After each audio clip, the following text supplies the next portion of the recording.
Hey guys, tonight we're going to peel back a myth so legendary, so baked into childhood movies, dusty libraries and sword and sorcery fantasies that, yeah, you probably won't survive this. Not in one piece, anyway. We're headed straight into the real story behind King Arthur. Not the cartoonish plate armour wearing dude pulling a glowing sword from a rock while a choir of angels belts in the background. No, this one's murkier, grittier and way more confusing.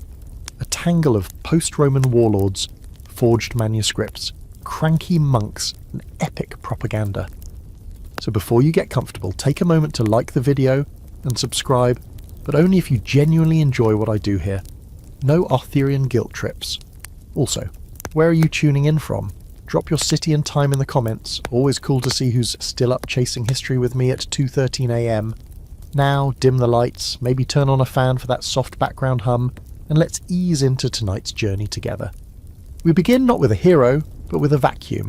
It's around the year 410 CE. The Roman Empire, like a weary uncle at a chaotic family reunion, finally bails. After centuries of keeping the peace and collecting taxes, in Britain, the last legions march off, waving goodbye and leaving behind an island full of abandoned villas, crumbling roads, and a population that has no idea who's in charge anymore. There's no central government, no police, and definitely no king. Just chaos, and the creeping sense that things are about to get medieval in the worst way. You walk through this world, the air thick with damp mist and the scent of wood smoke. Towns that once thrived under Roman order now fester with anxiety. Some cling to crumbling Latin institutions, others revert to tribal loyalties and old Celtic gods. It's a mess. Imagine being left in your house with no phone service, no cops, no food trucks, and everyone around you suddenly thinks they should be king. Yeah, that's your intro to Arthur's world.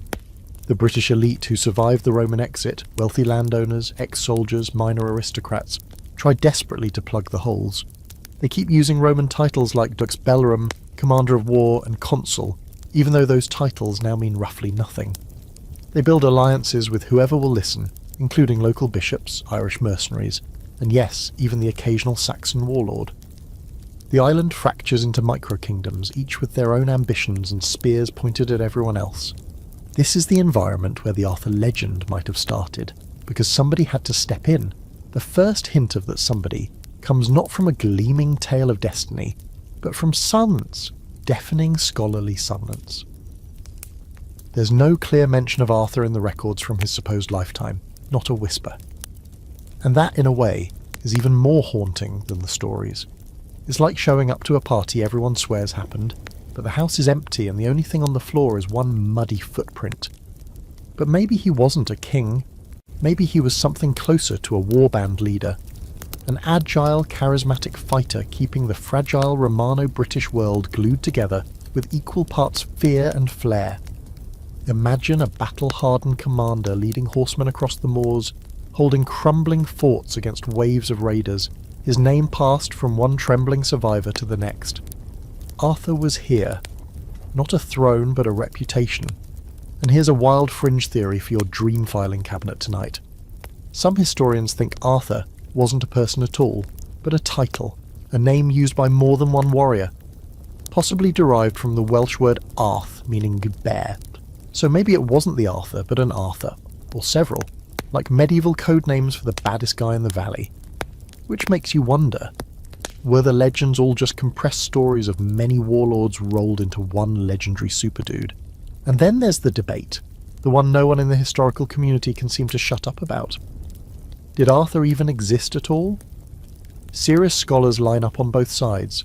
One camp says absolutely yes, citing military logistics and cultural memory.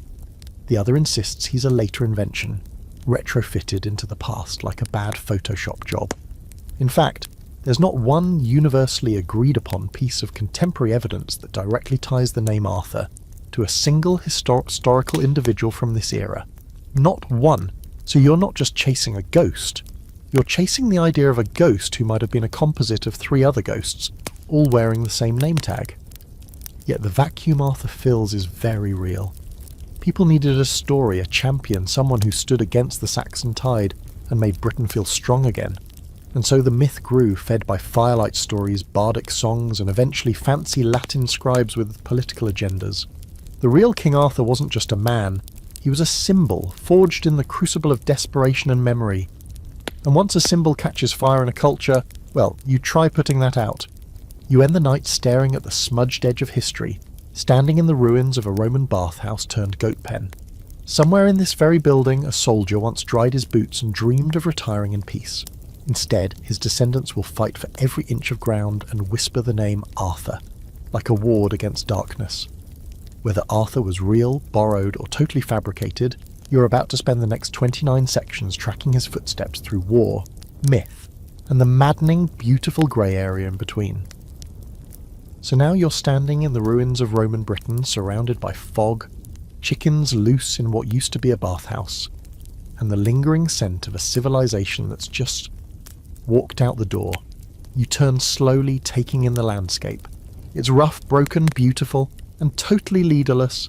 Welcome to the first century of post-Roman chaos, a land without a king where the word Britain barely means anything anymore. After centuries of Roman rule, the people left behind are like kids whose babysitter just ghosted them mid-movie night. You've got aging aristocrats clinging to Roman customs, farmers just trying to keep wolves away from their sheep, and whole communities that have gone full tribal again. Because if no one's making the rules, you might as well start throwing your own feasts and electing your cousin as war chief. Some places try to keep Roman order going, others burn it down and never look back.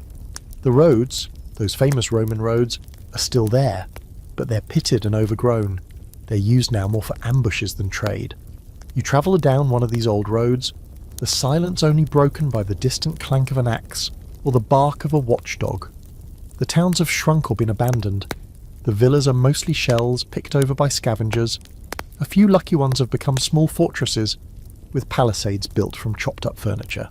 Others, cemeteries with better views. And the Saxons are coming. They're not invaders yet, at least not officially. Early on, some of them are actually invited. Local British rulers hire them as mercenaries to fight off raiders from the north. Picts, Scots, Irish. But it's a bad deal. The Saxons are good at fighting, but they don't leave, and they like the climate more than they expected. So soon enough they start carving out their own territories, demanding more food, more land, and fewer rules. You've just watched the babysitter's dog take over the house. So who's running things? It depends on where you look. In some areas you've got petty kings, guys who used to be Roman officials or local big shots and now call themselves Rex. Other places are led by bishops who wield more influence with a prayer and a pen than a sword. And in between, warlords. Dozens, maybe hundreds, all claiming divine favour, tribal loyalty and the right to your grain stores. You could wake up one morning ruled by a priest and by nightfall be pledging allegiance to a dude named Iron-Back Mervyn. And then there's the twist, Christianity. It's growing fast and it's got its own power base now. The Roman Church left its footprints all over Britain, and while the imperial government pulled out, the bishops did not. You walk into a crumbling basilica and find a monk copying the gospel by candlelight, while outside, a local warband drinks fermented goat milk and sharpened spears. It's a weird mix, old Roman religion giving way to newer Christian ideology, fused with whatever local tradition still lingers in the soil. You're standing at a cultural crossroads. Latin is fading but not gone. Old Celtic tongues are on the rise again, and new legends are being born, whispered around fires by people who remember the good days, or pretend to. This is when oral tradition becomes currency. People need hope. They need someone to rally behind, and even if they have to invent that someone, they will. A few names start to emerge from the fog of time. Ambrosius Aurelianus, Vortigern, Hengist, Horsa, some are Romanized Britons, others Saxon chiefs, all of them tangled in half-truths and disputed chronologies. But Arthur? Not yet. If he's out there, he's still just a story passed from warrior to warrior, a name etched on a shield or shouted across a battlefield. No scribe is writing about him. Yet. But you can feel him forming. The stage is set, the people are desperate, and desperation is fertile ground for myth-making.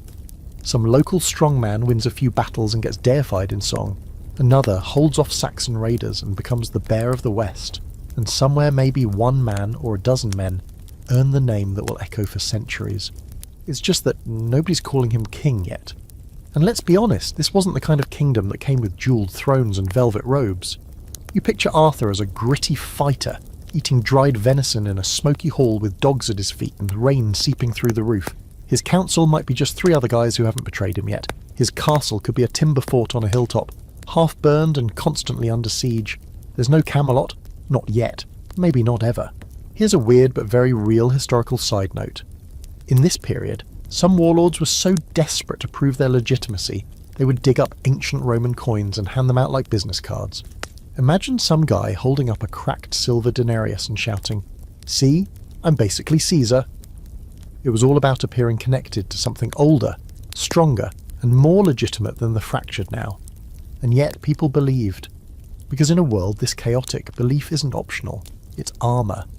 It's political currency. And if someone started saying they served under a great war leader named Arthur, you can bet others would claim the same. Maybe it made them sound braver. Maybe it scared the Saxons. Or maybe it was true. This era doesn't give you answers. It gives you echoes, ruins, and contradictions. But it also gives you a feeling, a low, steady beat beneath the surface. The sense that somewhere in the shadows of collapsing Roman towns and storm-swept hill forts, someone did something extraordinary. Not because they were fated to, but because no one else stepped up. And that's where Arthur fits. Not as a king with a golden crown, but as a shape rising out of the fog, drawn by the collective need for a champion. He's not a historical fact, not yet, but he's becoming a presence, a rumour, a hope. You squint into the grey dawn and picture a figure on horseback, wrapped in wolfskin, sword strapped to his back, watching the Saxon ships land on the eastern shore.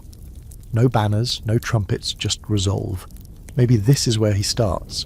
You wake to the sound of boots, leather against stone, fast and purposeful, not Roman sandals anymore, but rougher hand-stitched footwear caked in dirt from some forgotten trail.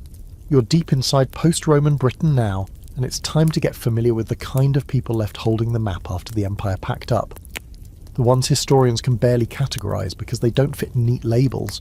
They aren't Roman, they aren't fully Celtic, they aren't quite Saxon, they're something in between the Romano-British. You step into one of their homes, a villa that still has part of a mosaic floor. Dust covers the patterned tiles, and chickens peck at old frescoes. The smell of wet straw mixes with burning peat, and someone in the back is boiling herbs over an open fire. It's not luxury, but it's survival. These people cling to what's left of Roman order like it's a half-floating door in a shipwreck.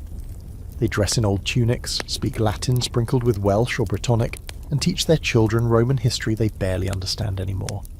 They write, but sloppily. They pray, but to a version of Christianity warped by isolation. And here's where the mystery starts to deepen. This cultural mashup is where Arthur might have belonged. Not a Celtic prince, not a Roman general, but a bridge between 2 crumbling worlds, a man fluent in both swordplay and ceremony, someone who could rally tribes, negotiate with bishops, and terrify Saxons with Latin war cries. You start to understand why someone like that would be remembered. He wouldn't just win battles, he'd make people feel like the centre hadn't quite fallen. You sit down with an old manuscript, not one written in Arthur's time, but close enough to make you squint. It's filled with strange spelling and theological rants, but between the lines something jumps out. Names. Vortigern, Ambrosius, Aurelius. These aren't legends, they're people historians think might have actually existed. And tucked between their stories there's a figure who starts to appear in later sources, Artorius. Lucius Artorius Castus, to be exact. Now we're getting weird, because Lucius wasn't British, he was a Roman military commander who served in the 2nd or 3rd century. Yeah, that early. But his name pops up because some think he might have been the seed of the Arthur myth. He commanded Sarmatian cavalry, a fierce eastern horse-riding people sent to Britain by Rome. Some stayed after service. Their traditions? Battle-hardened, horse-loving, sword-wielding, and full of legendary warrior leader tales. You see where this is going? Could Artorius have inspired Arthur? That's the theory. A Roman commander turned local legend, whose name evolved into something more folkloric. Maybe people forgot the details over time, blending his deeds with later British heroes. It wouldn't be the first time history folded in on itself like a poorly kept scroll. Scholars debate this hard. Some say there's no way Artorius survived in the oral memory for 300 years. Others argue that legendary figures often do, especially when no one else is stepping up to fill the myth vacuum. So here's a juicy fringe fact. In the Sarmatian warrior tradition, Warriors would sometimes carry banners with dragon heads, and their swords were passed down as sacred relics. Sound familiar? There's a tale of Arthur carrying a dragon-shaped standard into battle, and of course wielding a legendary sword. Maybe it's a coincidence.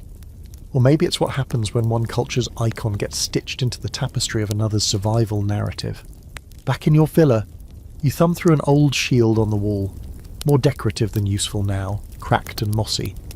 But for a moment, you imagine what it would have been like to watch a Romano-British war leader ride past on horseback, flanked by loyal warriors, armoured in half-Roman, half-tribal gear. He'd be terrifying to enemies, a walking contradiction. His Latin orders barked out over the hills, his prayers a blend of Christ and battlefield tradition. Someone like that would have stood out, would have earned songs even if his real name wasn't Arthur. But don't get too cosy with the Artorias theory. Not everyone's buying it. Some historians say it's too neat, too convenient, that the only link is the name similarity. They argue the Arthur we're chasing came much later, born of British oral traditions, not Roman cavalry stories, and there's no concrete evidence placing Lucius Artorius Castus in Britain during the right time frame to inspire anything directly. It could just be the academic version of conspiracy theory with a fancy Latin gloss. Still, you can't shake the feeling that something happened. The Romano-British weren't just idly collapsing, they were adapting, fighting, reshaping their identity, and Arthur, real or not, embodied that. He was what they needed, not a perfect Roman, not a pure Celt, but a third thing, a hybrid hero. You wander through a graveyard now, the stones are lopsided, many unmarked, but the bones beneath tell stories. Some wear marks of violent death, others carry signs of hard labour. Few have fancy jewellery or coins. This isn't a wealthy society anymore. The elite are disappearing, and with them, written records. This is how history gets blurry, not because people didn't live, but because no one had time to write it down. Which is why for Arthur, silence isn't absence, it's camouflage. And just for flavour, there's one more bizarre detail. Some scattered bits of Welsh legend say Arthur could fight off entire armies on his own, that he was immune to death unless it came from a certain spear, that he could see omens in the sky. These don't sound like details born from courtly poems written centuries later. They sound like battlefield stories told over and over until they became myth. And myths don't need paperwork, just memory. So you close your imaginary manuscript, brush off your cloak and leave the cracked villa. You're walking deeper into a world that remembers Rome like a dream, but wakes up every day in the mud and blood of post-imperial Britain. Somewhere in that mud, Arthur is beginning to take shape, and you're just starting to see the outline. The morning mist hangs low over the hilltops, a pale veil that blurs the jagged lines of the land like an artist hesitating on the edge of a masterpiece. You're standing at the crossroads of speculation and possibility, watching history warp itself into story. You've seen the chaos of post-Roman Britain. You've felt the cultural tug of war. And now, it's time to meet your first real contender for the throne of the real Arthur, a man known to historians as Lucius Artorius Castus. Say it out loud, it feels heavy, official, like someone who would absolutely command troops and lecture you about boot polish. But the real question is, was this man the origin point for the Arthur legend? Some scholars think so, others roll their eyes and go back to deciphering 9th century scribbles in candlelight. You're here to poke around and see if the theory actually breathes. Lucius Artorius Castus is no medieval warlord. He's Roman, like full-on toga-wearing, Latin-speaking, scroll-reading Roman. But not the pampered senator kind. He's a soldier. A career military man who probably smelled more of leather and sweat than of olive oil and poetry. The guy led troops across the Roman Empire, possibly even commanding Sarmatian cavalry. And according to a stone inscription found in Croatia, he ended up in Britain as a prefect. A commander. Now the Sarmatian connection, that's where it gets juicy. These weren't your average infantrymen. The Sarmatians were armoured, horse-riding nightmares trained in brutal, fast-moving tactics. They came from the steppes with ornate gear and traditions that included sacred swords, banner rituals, and warlords who often doubled as tribal heroes. Rome brought 5,000 of them into Britain during the 2nd century, posted along Hadrian's Wall to keep the wild north in check. So imagine this, a Roman commander leading an elite band of Sarmatian warriors riding through the misty hills of northern Britain. Long after he's gone, their descendants remain, mixed into local bloodlines, camped in hill forts, maybe still whispering tales of an unbeatable leader with a sharp sword and a sharper mind. It's not hard to see how over time Lucius Artorius Castus morphs into something bigger. Not just a man, but a symbol. Something you don't just remember, you mythologise. And here's where the lines get extra fuzzy. The name Artorius could have evolved phonetically into Arthur. Latin to Welsh to Old English, each step a telephone game where names get warped. So what started as Lucius Artorius in stone might have become Arthur the war leader in song. Is it definitive? No. Is it compelling? Oh, absolutely. But let's pause and throw some scholarly cold water on this campfire. There's a problem. The timelines don't match up perfectly. Castus served centuries before the traditional Arthurian time frame. By the 5th or 6th century, when most theories place Arthur, Lucius would have been long dead. Like your grandkids' bedtime stories, dead. Which leads critics to argue that there's no way Castus directly influenced the legend. The gap's too wide. Legends might stretch a generation or two, but 300 years is asking a lot. Unless those stories lived on in the Sarmatian families stationed in Britain. Unless they kept telling tales of their great commander, and unless those tales got picked up by the local Britons, hungry for heroes. Here's a little scholarly side-eye moment for you. Some believe the entire Castus theory is just modern myth-making. A way to give Arthur a respectable Roman pedigree, as if being a tribal warlord wasn't classy enough. But others push back, saying history often bubbles up from these blurry roots, especially when it involves legendary figures. You can almost hear the debates happening in some Oxford pub. He's too early. No, he's the template. Pass the bitter ale, Geoffrey. Now take a breath and look around. You're walking through a landscape that remembers all of this, even if it doesn't say so aloud. Hills dotted with ruined watchtowers, ancient Roman roads that still carve lines into the earth long after the boots stop marching. You feel it in the stone, in the silence between wind gusts. The past is here. It's just not labelled. You reach a lonely outpost, what used to be a Roman fort. Grass is reclaiming the walls, sheep graze on what was once a parade ground. And in a forgotten corner, someone's piled rocks into a makeshift cairn. Maybe it's a modern tribute. Or maybe it's been there for centuries. Either way, you stand still, picturing Castus, back straight, voice like iron, rallying cavalry against some northern threat. Did he see himself as a legend? Probably not. Most real heroes don't. They just do the job and try not to get stabbed in the kidneys. But what matters is what came after him. If Castus is the seed of Arthur, then that seed grew in a Britain desperate for structure, identity, and someone to believe in. And here's a quirky twist. Some Sarmatian swords were believed to have mystical properties, passed down like holy relics, sometimes buried with their owners. One legend even claims the blade would choose its next wielder, a detail that echoes eerily in later tales of Excalibur. Coincidence? Maybe. Or maybe it's another thread in this tangled historical sweater. The hilltop winds pick up. You zip your imaginary cloak tighter. Castus has given you a lens, but not the full picture. Whether or not he was Arthur, his story shows how fragile the line between fact and legend really is. One carved name in stone, one cavalry charge in the mist, and suddenly he's riding into the realm of folklore. You walk away from the ruins and glance back once. Not because you expect to see a ghost, but because honestly it would fit.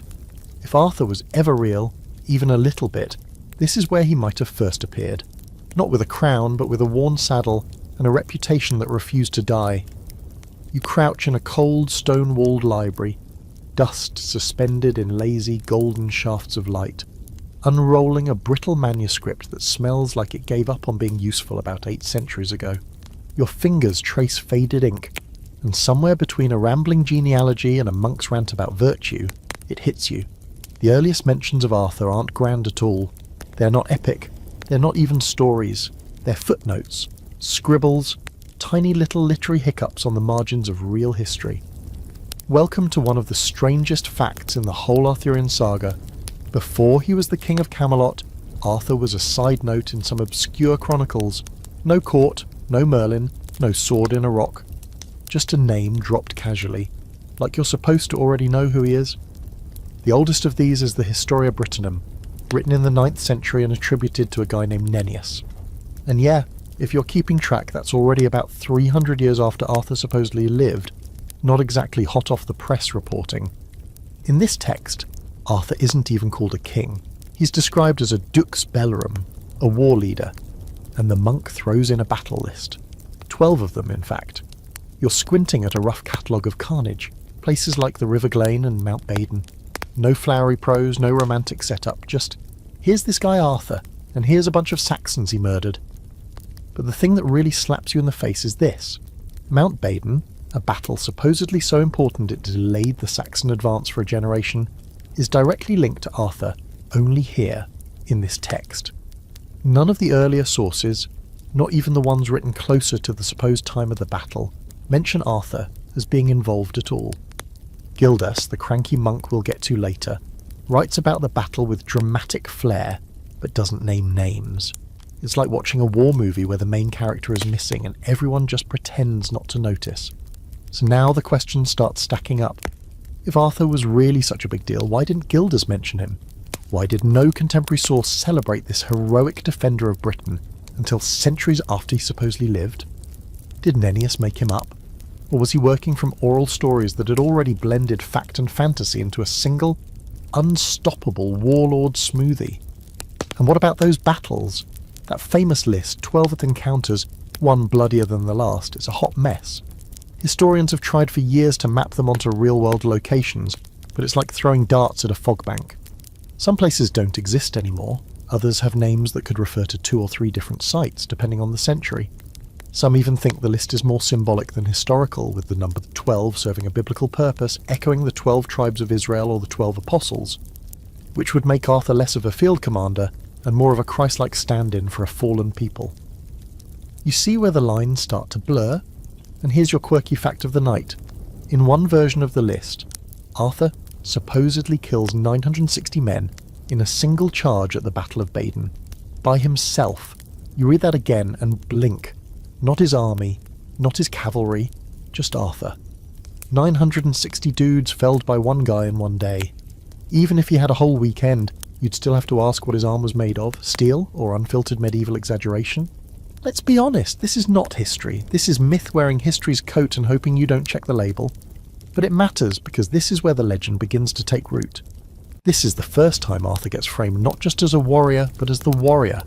A semi-supernatural juggernaut standing between Britain and the chaos to the east. It's a compelling image. Probably too compelling. Still, not everyone agrees. There's a scholarly debate, naturally, that says the Historia Brittonum was less about preserving memory and more about shaping it. Some historians argue that Nennius was writing during a time of political upheaval and needed a national hero, a unifying figure.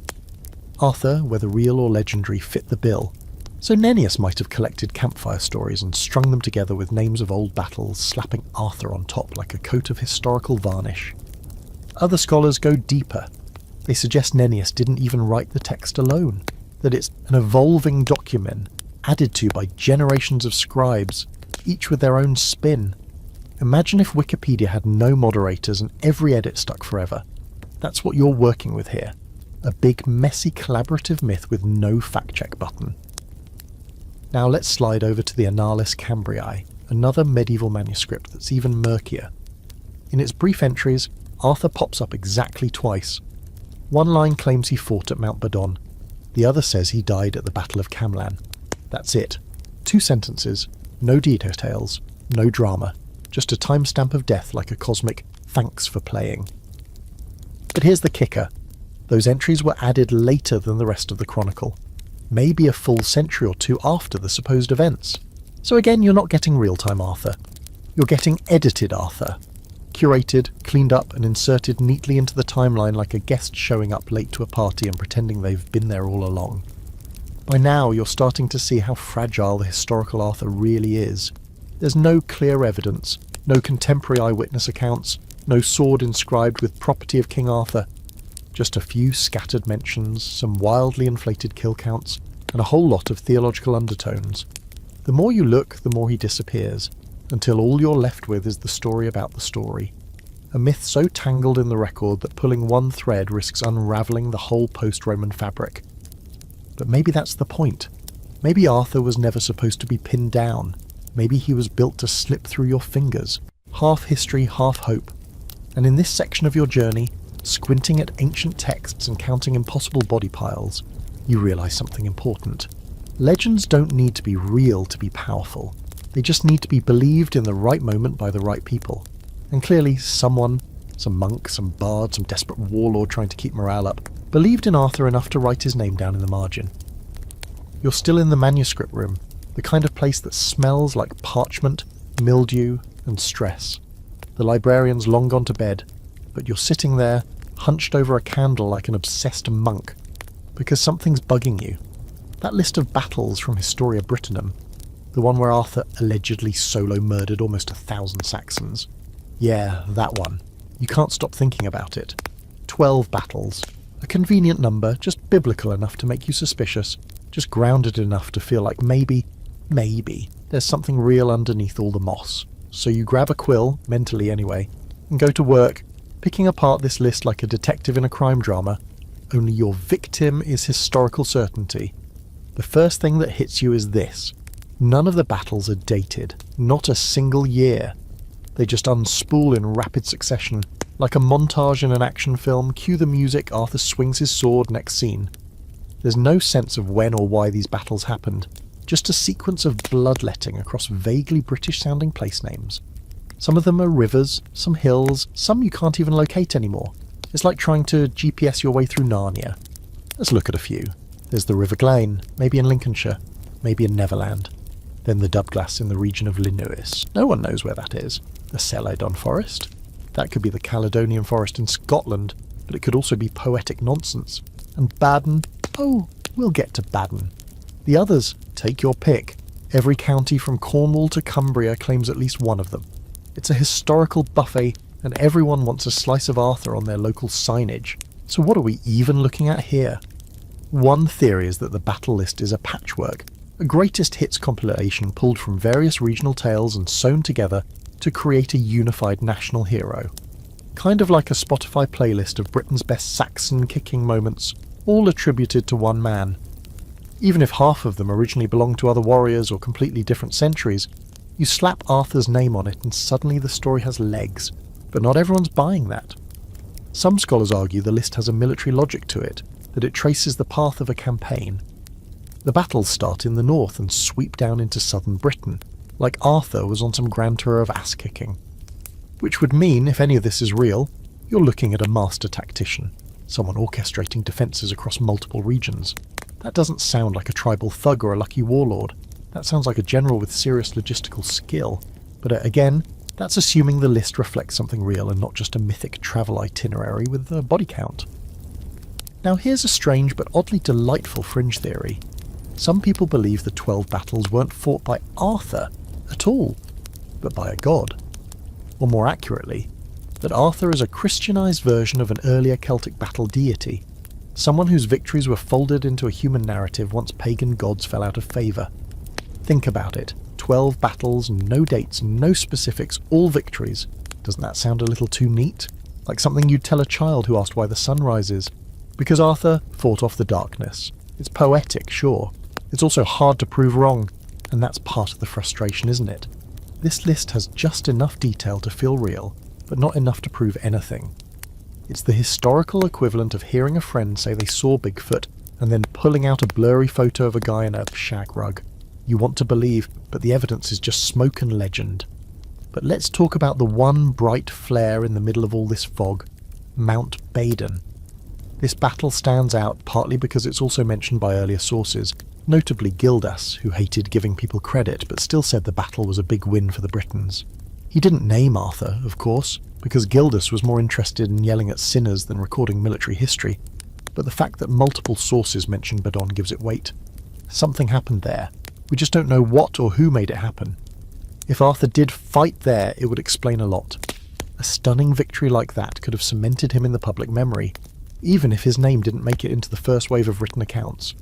Oral history has a weird way of selecting what sticks and what fades. Maybe the man who held Badon became a legend in songs long before he showed up in any manuscript. Maybe Arthur was less of a person and more of a placeholder, a name you attach to the victory because it feels right. But don't get too romantic. For every historian who supports the idea of Arthur leading these battles, there's another ready to pop that balloon. Some claim the entire list is later invention. Nennius, or whoever edited him, just made it up to stir patriotism or lend weight to Britain's mythical past. Others say it's a composite, gluing together multiple heroes into one super warrior, which would explain why Arthur seems to be everywhere at once, always winning, always surviving, until suddenly, at the Battle of Camelot, he doesn't. And here's a weird scholarly mic drop moment. Even the idea that the battles happened at all is debated. Some researchers argue the list might not be historical at all, but allegorical, that each battle represents a moral or spiritual triumph, which would mean you're not looking at military campaigns, you're looking at a medieval sermon with body counts. So where does that leave you? Right here in a candlelit room surrounded by scrolls and second guesses, trying to separate fact from propaganda. You want so badly to find something solid, a sword in a stone and a body in a crypt, a letter signed Arthur. What you get is a list. 12 names, half real, half dream. Ledger of violence stitched together with just enough vagueness to be immune to confirmation or denial. And still, something about it feels ancient and powerful and oddly believable. Because whether it was one man or many, Britain did resist. There were battles, someone did rally the scattered tribes, and if the stories decided to call that someone Arthur, well, that's as real as it gets in a world that lives off myth. So you roll up the manuscript, blow out the candle, and walk out into the early morning light. The battlefields are gone, the names are blurred, but the legend marches on, blood-streaked, half-lost and stubborn as ever. You're standing on a wind-blasted ridge overlooking a patchwork of green and grey, where sheep outnumber people and the only sounds are the distant bleats and the occasional caw of a crow that probably thinks it runs the place. Beneath your feet are the broken bones of a long-dead fortress. A hill fort, actually. Massive earthworks, ancient stone foundations, overgrown and sunken in places, but still defiant. And you're thinking quietly, could this have been Camelot? Not the shining city with turrets and trumpet fanfare, but the real thing? A rough-hewn stronghold where a warlord with a big sword and even bigger ambitions tried to hold back the dark. Because let's be clear, Camelot as we know it is a much later invention. No medieval castle, no stained glass, no spiral staircases where Guinevere sighs dramatically. The earliest stories of Arthur don't mention a fixed capital at all. In fact, it wasn't until the 12th century that a writer decided Arthur needed real estate. Before that, he was a moving target, a battle leader, always on the road, rallying warbands and hitting Saxons wherever they landed. Which brings you here, to these fortresses, these old ghostly hilltops. There are dozens of them scattered across Britain. Dinas Emrys, Cadbury Castle, Tintagel, South Cadbury Hill. They rise from the landscape like buried memories, vibrant and sturdy. And every single one has at some point been claimed as the Camelot. Locals will point to a ditch or a moss-covered slab of wall and say, that's where Arthur feasted, or he rode out from there to fight the Saxons. You start to see the pattern. Give a place a legend, and it'll grow roots fast. Let's talk Cadbury Castle for a second. Not a castle in the fairy tale sense, no drawbridge, no moat, no chandeliered halls. But it's big, massive even. Its earthworks sprawl out across a Somerset hill like a giant shrugged and said, this looks like a good spot to defend forever. Archaeologists have found evidence of reoccupation during the exact time Arthur would have lived, 5th or 6th century. There's a strong suggestion it was refurbished, maybe even by someone with enough power to command hundreds of men. That, you'll admit, is promising. Even more tantalising? When 16th century historian John Leland visited the site, he reported locals referring to it as Camelot. Coincidence? Convenient mispronunciation? Or a name carried down through oral tradition so stubbornly that it left a breadcrumb trail to the truth? It's impossible to say, but it's the kind of detail that makes your palms itch with curiosity. And then there's Tintagel, the coastal fortress in Cornwall perched dramatically on a rocky outcrop where the sea smashes itself into history every few seconds. This place is pure drama. Wind, waves, craggy cliffs. It's traditionally linked to Arthur's conception, because of course it is. Geoffrey of Monmouth decided this was the location where Uther Pendragon, magically disguised, seduced Igraine and created baby Arthur. Never mind that Geoffrey was writing fiction. Tintagel is now immortal. Bonus fact, archaeologists did find a slate here in the 90s, inscribed with the name Arthur. It's not Arthur, but it's close enough to send conspiracy theorists sprinting for their notebooks. But let's zoom out. These hill forts were never Camelot in the storybook sense. They were defensive strongholds, homes for local elites, places of power where a big man with a big army might set up shop for a while. In Arthur's day, if he had a day, these forts would have been patched with timber palisades, soap curling from hearths, warriors sharpening blades and arguing over who took the last bit of salted pork. Not elegant, but effective, and more importantly, plausible. You touch the rough stone of one ancient wall and feel the damp lichen stick to your fingers. It's not exactly majestic, but it's real. And that's the crux of this whole section. We may never know where Arthur actually lived or ruled, if he lived at all, but the idea that he used one of these hill forts as a base makes sense. They were the best defensive options around. High ground, thick walls, visibility for miles. A warlord in post-Roman Britain wouldn't choose a palace. He'd choose a fortress, preferably one already built by someone else and left behind when Rome bailed. And here's a quirky archaeological tidbit to file away. At South Cadbury Hill, they found shards of Mediterranean pottery dating to the exact period in question. That means someone was importing luxury goods all the way from Byzantium while holding off Saxon raids. Whoever lived there wasn't just surviving, they were thriving, or at least pretending to. That kind of wealth, even in fragments, suggests power, and possibly a political centre, a regional king, or at least someone people didn't say no to. So could South Cadbury be the real Camelot? Or was it another Arthur? Or another warlord entirely whose story got folded into Arthur's like too many layers in a mythic pastry? You're not going to get a definitive answer, of course, that's not how this works, but what you do get is a feeling, an image of a man cloaked in wool and strategy, leaning over a crude wooden map table in the heart of a fortress just like this, planning raids, defending villages, becoming a name worth whispering across generations. Now the academic debate. Because of course there's a debate. Some scholars love the idea of hill forts as Arthur's bases, others think it's all romantic projection. They argued that no one site shows enough continuity to link directly to him, that all we're doing is projecting legend onto ruins because the ruins are conveniently photogenic. But here's the pushback. Why would there be continuity? Britain in the 5th century was chaos. Records were rare, populations moved, forts got reused and renamed. If Arthur had a home base, it might have vanished without a trace, or been misattributed by scribes with better imaginations than fact-checkers.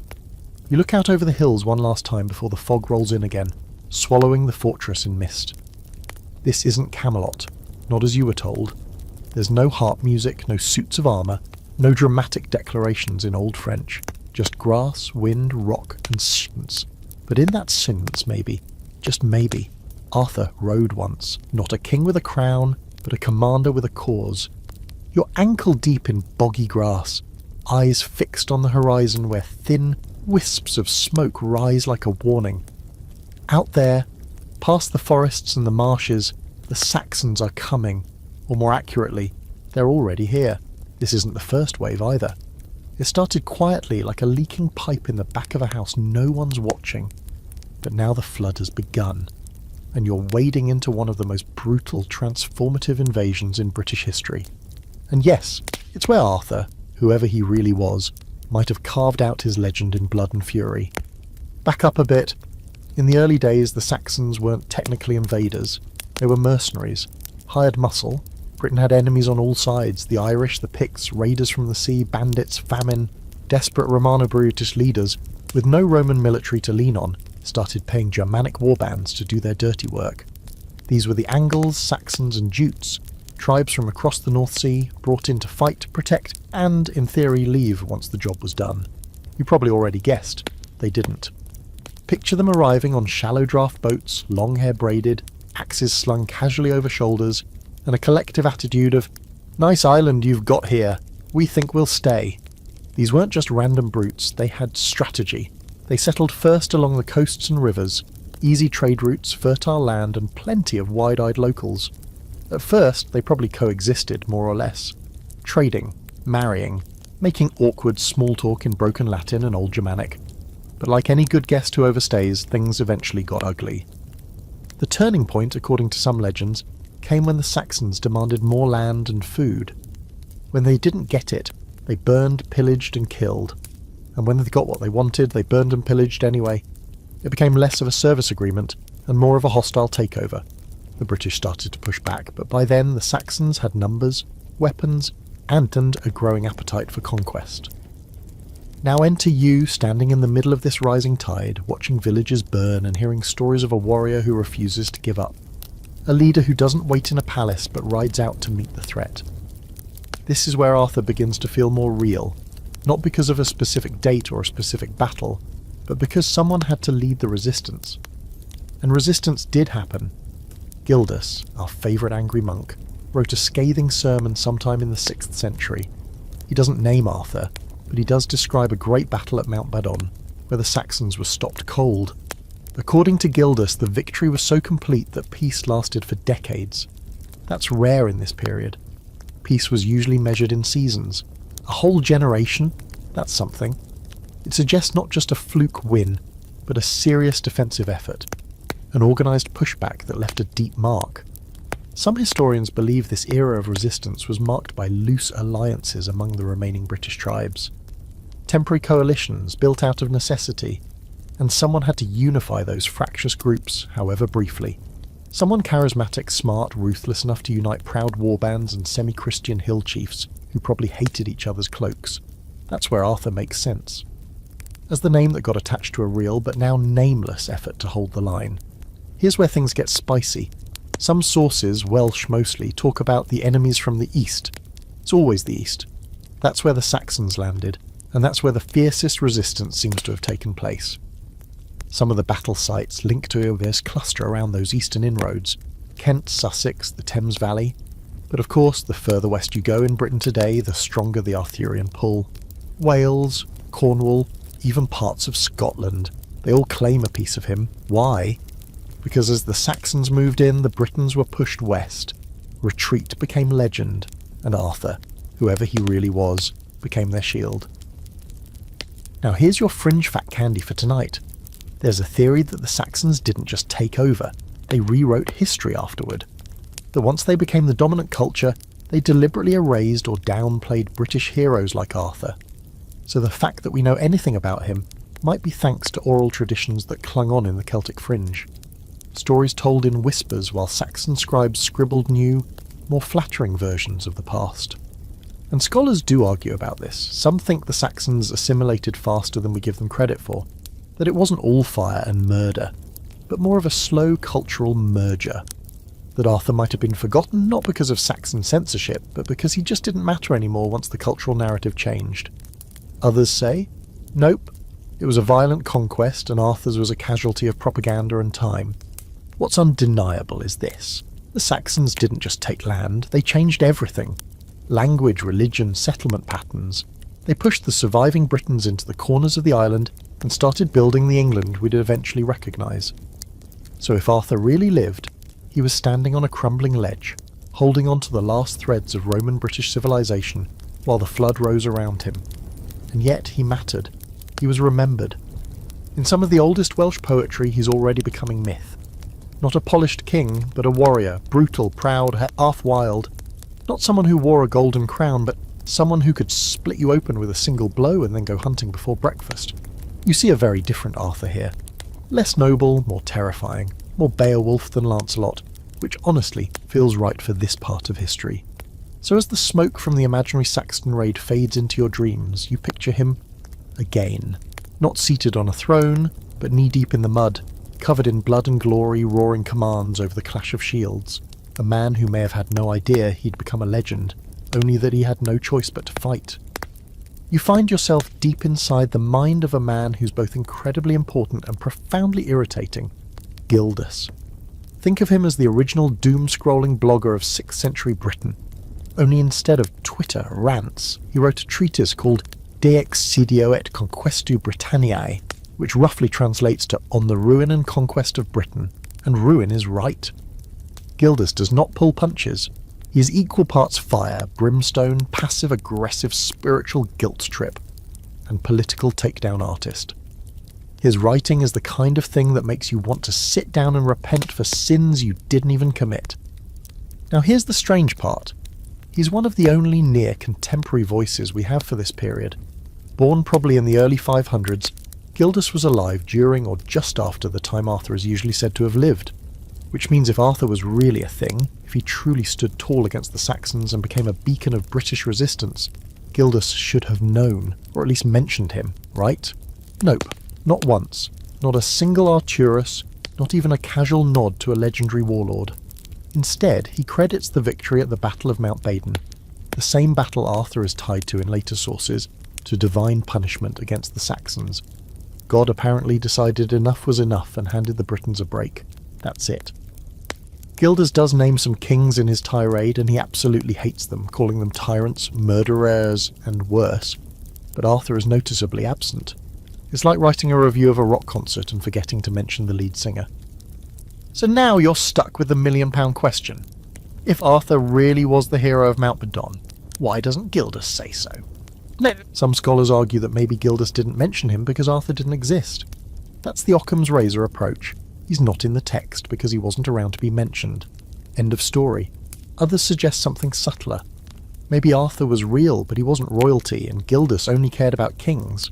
Or maybe Arthur was so revered by Gildas's time that mentioning him would have overshadowed Gildas's real goal, to spiritually roast Britain like it was a Sunday joint. And here's a fringe theory that's just spicy enough to be fun. Some say Arthur may have been politically toxic by the time Gildas wrote his screed. Imagine a once-beloved general who fell out of favour, or whose legacy became controversial. If Gildas wanted his message to be taken seriously by certain audiences, it might have been smarter to leave Arthur out altogether. Conveniently omitted, like the cousin everyone knows did time, but nobody brings up at reunions. Another theory, Gildas was just being petty. Yep, historians have proposed that Gildas may have had personal or regional reasons to leave Arthur out. Maybe he didn't like Arthur's supporters. Maybe Arthur was from a rival territory. The Dark Ages were full of grudges, and monks were not above using their scrolls for a little well-placed historical ghosting. But before you get too frustrated, understand this. Gildas didn't write history the way we think of it today. His work is more sermon than record, more angry Facebook post than accurate war log. He wasn't interested in glorifying warriors or even documenting military events. His whole purpose was to shame the British people, especially the ruling elite, into repentance. So if Arthur didn't fit that narrative, he was cut. Simple as that. Still, his succulence is loud, because while Gildas leaves Arthur out, he does describe the events surrounding Badon in a way that suggests it was genuinely significant. The Saxons were pushed back. Peace lasted a generation. That's not just a moral footnote, it's a military high point. And someone, somewhere led that fight.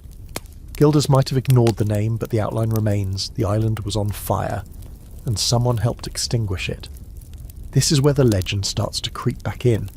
Later writers couldn't resist the vacuum Gildas left. They plugged Arthur into the gap, turning him into the central figure of Britain's resistance. In their minds, it couldn't have been just God. It had to be a man, a leader, a champion who embodied divine justice with a sword in hand. And once that story caught on, Arthur became the lens through which everyone saw the Saxon wars. Now let's zoom in on Gildas himself. Imagine a man in threadbare robes pacing a stone chapel, yelling at a wall because no one else will listen.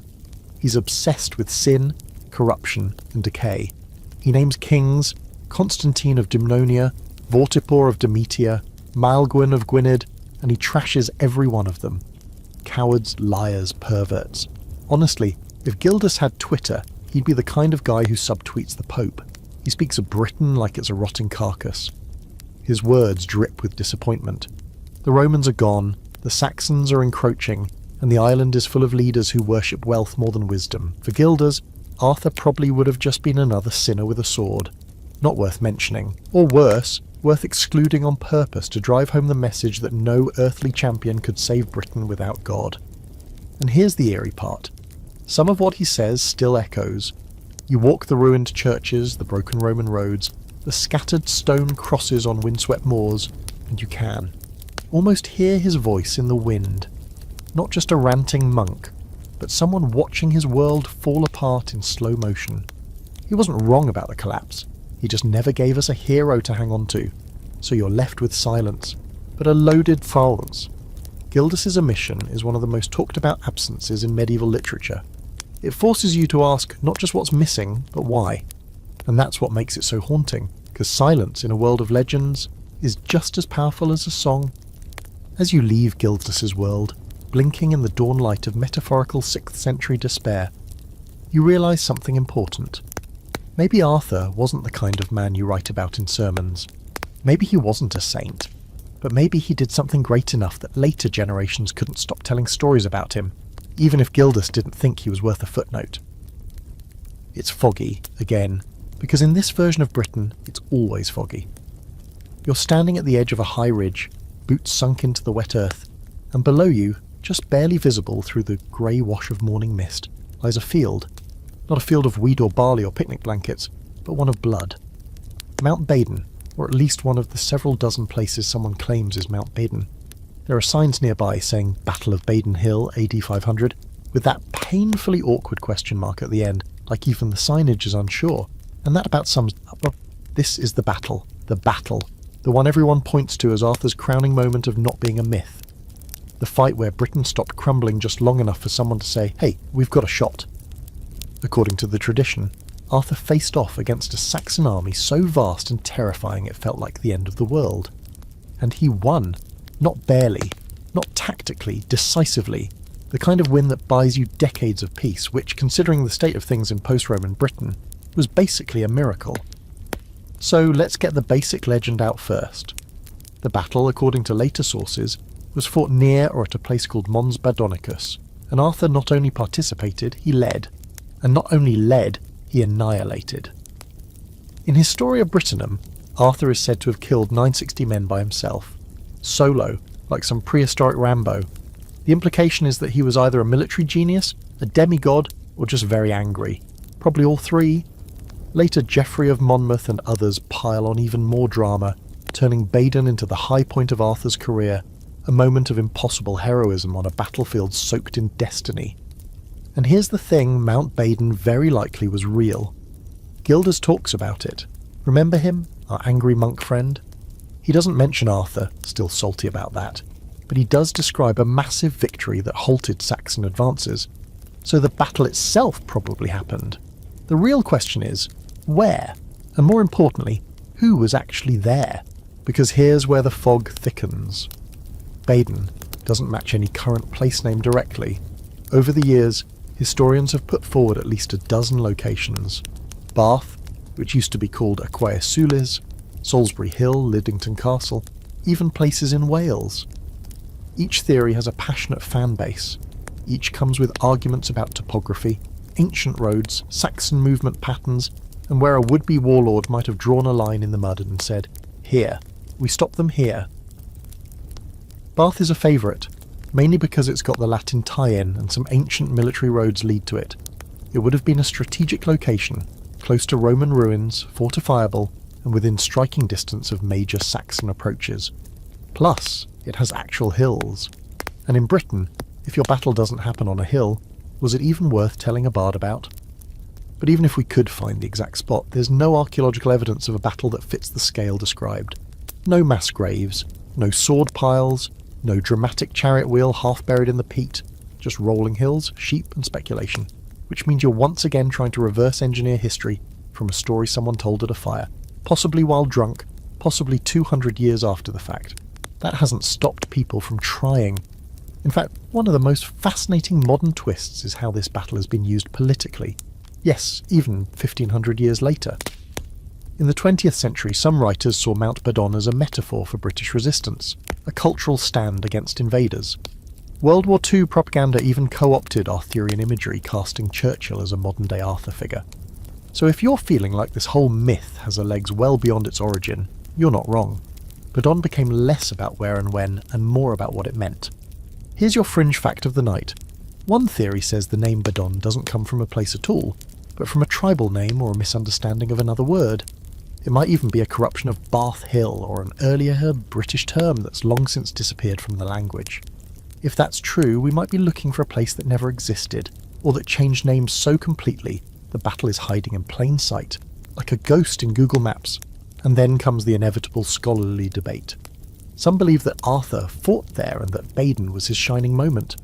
Others say it was Ambrosius Aurelianus, another Romano-British leader whose name pops up in Gildas's writing. Some think Ambrosius and Arthur were the same person, with one name morphing into the other over time. That theory's thin on details but thick on imagination, which basically makes it Arthurian gold. Yet another camp argues that Badon wasn't one big battle, but a campaign, a series of skirmishes over months or years that were later compressed into a single mythic event. That would explain the lack of bodies and the inconsistencies in location. Think of it like a greatest hits compilation with all the boring parts edited out.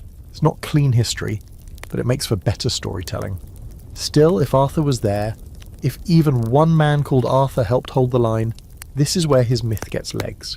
A desperate defence, a bloodbath that turned the tide, a battle that kept the Saxons at bay long enough for future generations to dream of a golden age, even if it never really happened. You imagine the scene, the fog lifting just enough to see banners rippling in the wind, warriors bracing behind shields, the clash of iron and bone echoing across the hills, and at the centre of it all a figure, maybe a man, maybe a myth, swinging his blade like judgment itself. Maybe that's why we care so much about Baden. Because even if we don't know where it was, we need it to have happened. We need there to have been a moment, just once, where the tide was turned by courage and grit and a guy who didn't wait for someone else to save the island. So you stand in the mist a little longer, listening for hoofbeats that never come, wondering what it takes for a battle to become legend. The wind whispers no answers, just the silence of a field still holding secrets. You're seated now in a dark, smoky hall, not a grand medieval banquet room with shining goblets and choreographed lute music, but something rougher, more intimate. A big fire crackles in the centre pit, casting flickering shadows on the wood-planked walls. Around you sit men in wool cloaks, drinking from carved horn cups, scarred hands resting on sword hilts or gripping chunks of roasted meat. This, right here, might just be the real round table. No polished surface, no courtly elegance, just a circle, or close enough, of warriors who follow a leader, not because of noble titles or magic lineage, but because he's the only guy who hasn't gotten them all killed yet. The Round Table, as you probably know, is a late addition to the Arthurian mythos, a piece of narrative magic that pops up around the 12th century in the French romances. Supposedly built by Merlin himself, this circular marvel was meant to symbolise equality among Arthur's knights. No head, no foot, no higher or lower, everyone sits as equals. Very progressive for the Middle Ages, but if you peel back that fancy literary wallpaper, you might find something far older beneath, the Warrior Council. In Dark Age Britain, leaders didn't rule alone. They had to keep their fighting men close, loyal and well-fed, or face mutiny. These warbands were tight-knit groups, often made up of relatives, childhood friends and hardened mercenaries. Loyalty was everything. A leader needed charisma, strategy, and above all, victory. You didn't keep followers by inspiring poetry, you kept them by keeping them alive. So now you're imagining Arthur, whatever name he actually went by, holding court not at Camelot, but in a hill-fort longhouse. He's leaning forward on a carved stool, hair damp with rain, voice low and gritty as he lays out the next move against the Saxons. His warriors grunt their assent or push back with blunt advice. Maybe one of them, future Lancelot, future Gawain, challenges him. Not out of disrespect, but because he can. That's what real loyalty looks like, not flattery. Honest debate around a fire. This model of warrior leadership appears across Celtic and Germanic cultures. The early Welsh tales describe Tiulu, a kind of warband family structure, with the leader at the centre not just militarily, but socially. These men fought with him, lived with him, and died with him. If you want a round table, this is probably where it starts. Not in a castle hall, but in muddy boots, shared blood, and mutual trust. The shape of the table, a metaphor. Equality wasn't in the geometry, it was in the bond. And here's something strange but real. Some scholars believe the idea of the round table may have roots in ancient Celtic feasting rituals. These were gatherings where status was fluid, determined by deeds rather than birth. The greatest warrior got the best cut of meat, the first cup of mead, not because he owned land, but because he'd just taken a spear to the gut and kept fighting. Picture a room where stories of glory and failure were passed around with the dishes, and where honour meant more than title. Sound familiar? Of course, once the legend machine kicked in, things changed. By the time Chrétien de Troyes and the other Romance writers started playing with the Arthur myth, the Round Table became something altogether fancier. Polished wood, ceremonial meetings, quests handed out like job assignments. Everyone impeccably dressed, speaking in flowery phrases, and occasionally pausing to kiss a goblet or drop to one knee. This version isn't bad, it's just not the original. And not everyone bought into it, even back then. In some later medieval text, the Round Table starts to fracture. Knights bicker. Some defect. Lancelot sleeps with Guinevere, and half the group starts swinging swords at the other half. So even in fiction, the Round Table was a fragile dream. A circle can't keep people from tearing each other apart if loyalty crumbles. Now here's a deliciously fringe theory to toss on your plate. Some believe that the idea of the Round Table may have been borrowed, or at least influenced, by stories from ancient Persia and the East. In those traditions, legendary kings would meet with advisors or warriors in circles to symbolise justice and unity. It's possible the idea travelled through oral trade routes mixing with Christian motifs and landed smack in the middle of Arthurian lore. Historical game of telephone, anyone? But most scholars settle on this. The Round Table is an evolution of the tribal warrior circle. It grew fancier over time because the audiences grew fancier. As medieval society got more hierarchical, people wanted their myths to reflect that, but still hold on to the dream of equality. Arthur's court became the ideal. Noble men sitting side by side, not out of social status, but merit. It was aspirational, and like most things that aspire too high, it was also fiction. Still, there's something moving about the idea. Even now, the Round Table resonates. How many times have you heard people reference it in boardrooms, or D&D campaigns, or startup brainstorm sessions? It's the fantasy of the perfect team. No egos, just shared purpose. And maybe, just maybe, that fantasy grew from something real. A half-remembered campfire on a cold hilltop, where men who trusted each other circled close and planned how to survive another winter. So picture that fire again.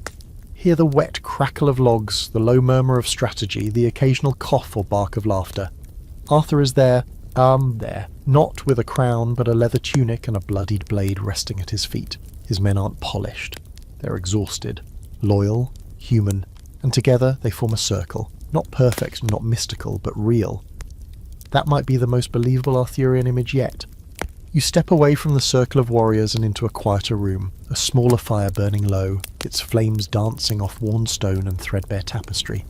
The voices are hushed here, more careful, because this is where the story turns personal, where myth becomes marriage, and love, loyalty and betrayal start to wrap themselves around the legend like vines on old masonry.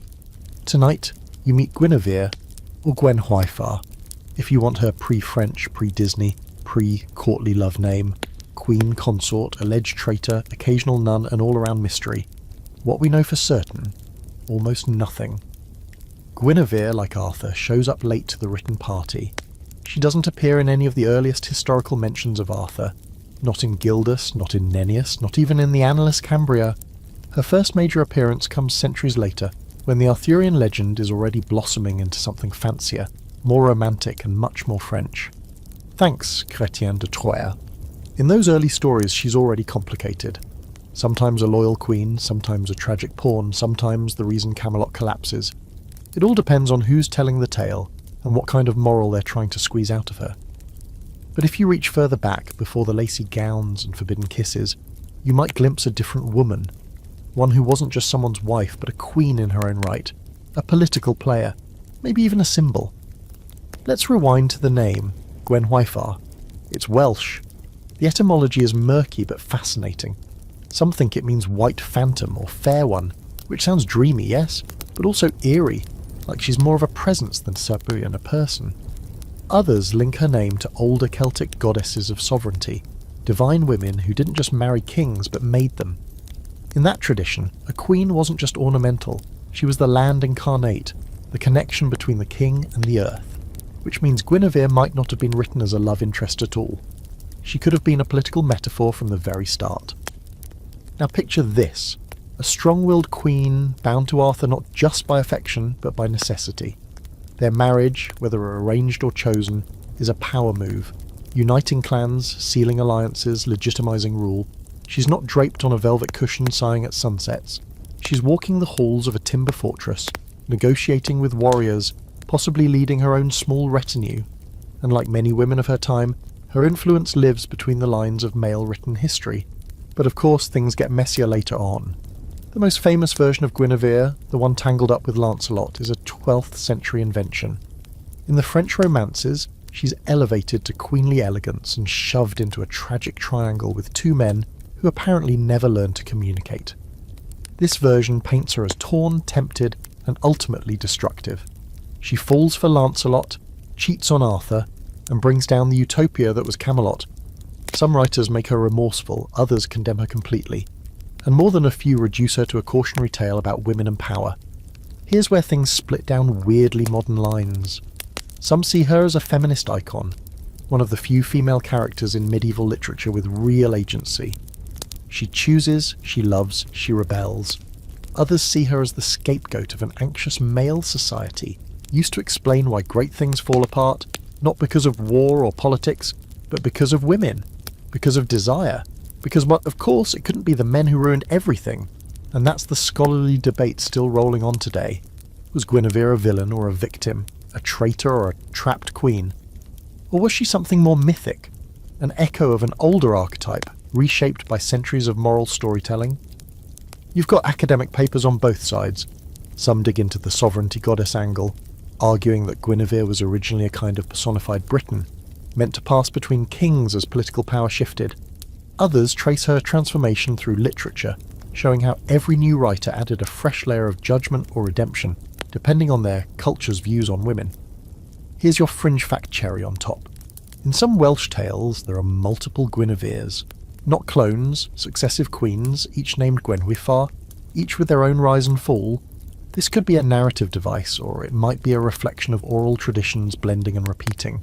Or, and this is the fun part, maybe it's a hint that Guinevere was never meant to be one woman, but a recurring symbol of power, transition, and yes, betrayal. There's even a late medieval legend where Guinevere ends her days in a convent, weeping for her sins and refusing Arthur's ghost when he comes to claim her. That image, of a queen alone in stone corridors haunted by choices she never fully controlled, says more about the culture that created it than the woman herself.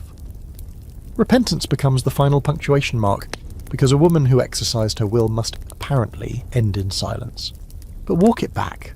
Go back to the early days, to the fortress halls and the smoky hearth, to a time when alliances were forged over blood oaths and mead cups, and the woman beside the leader was just as strategic, just as fierce, just as important. Maybe she wasn't beautiful in the way the French poets imagined.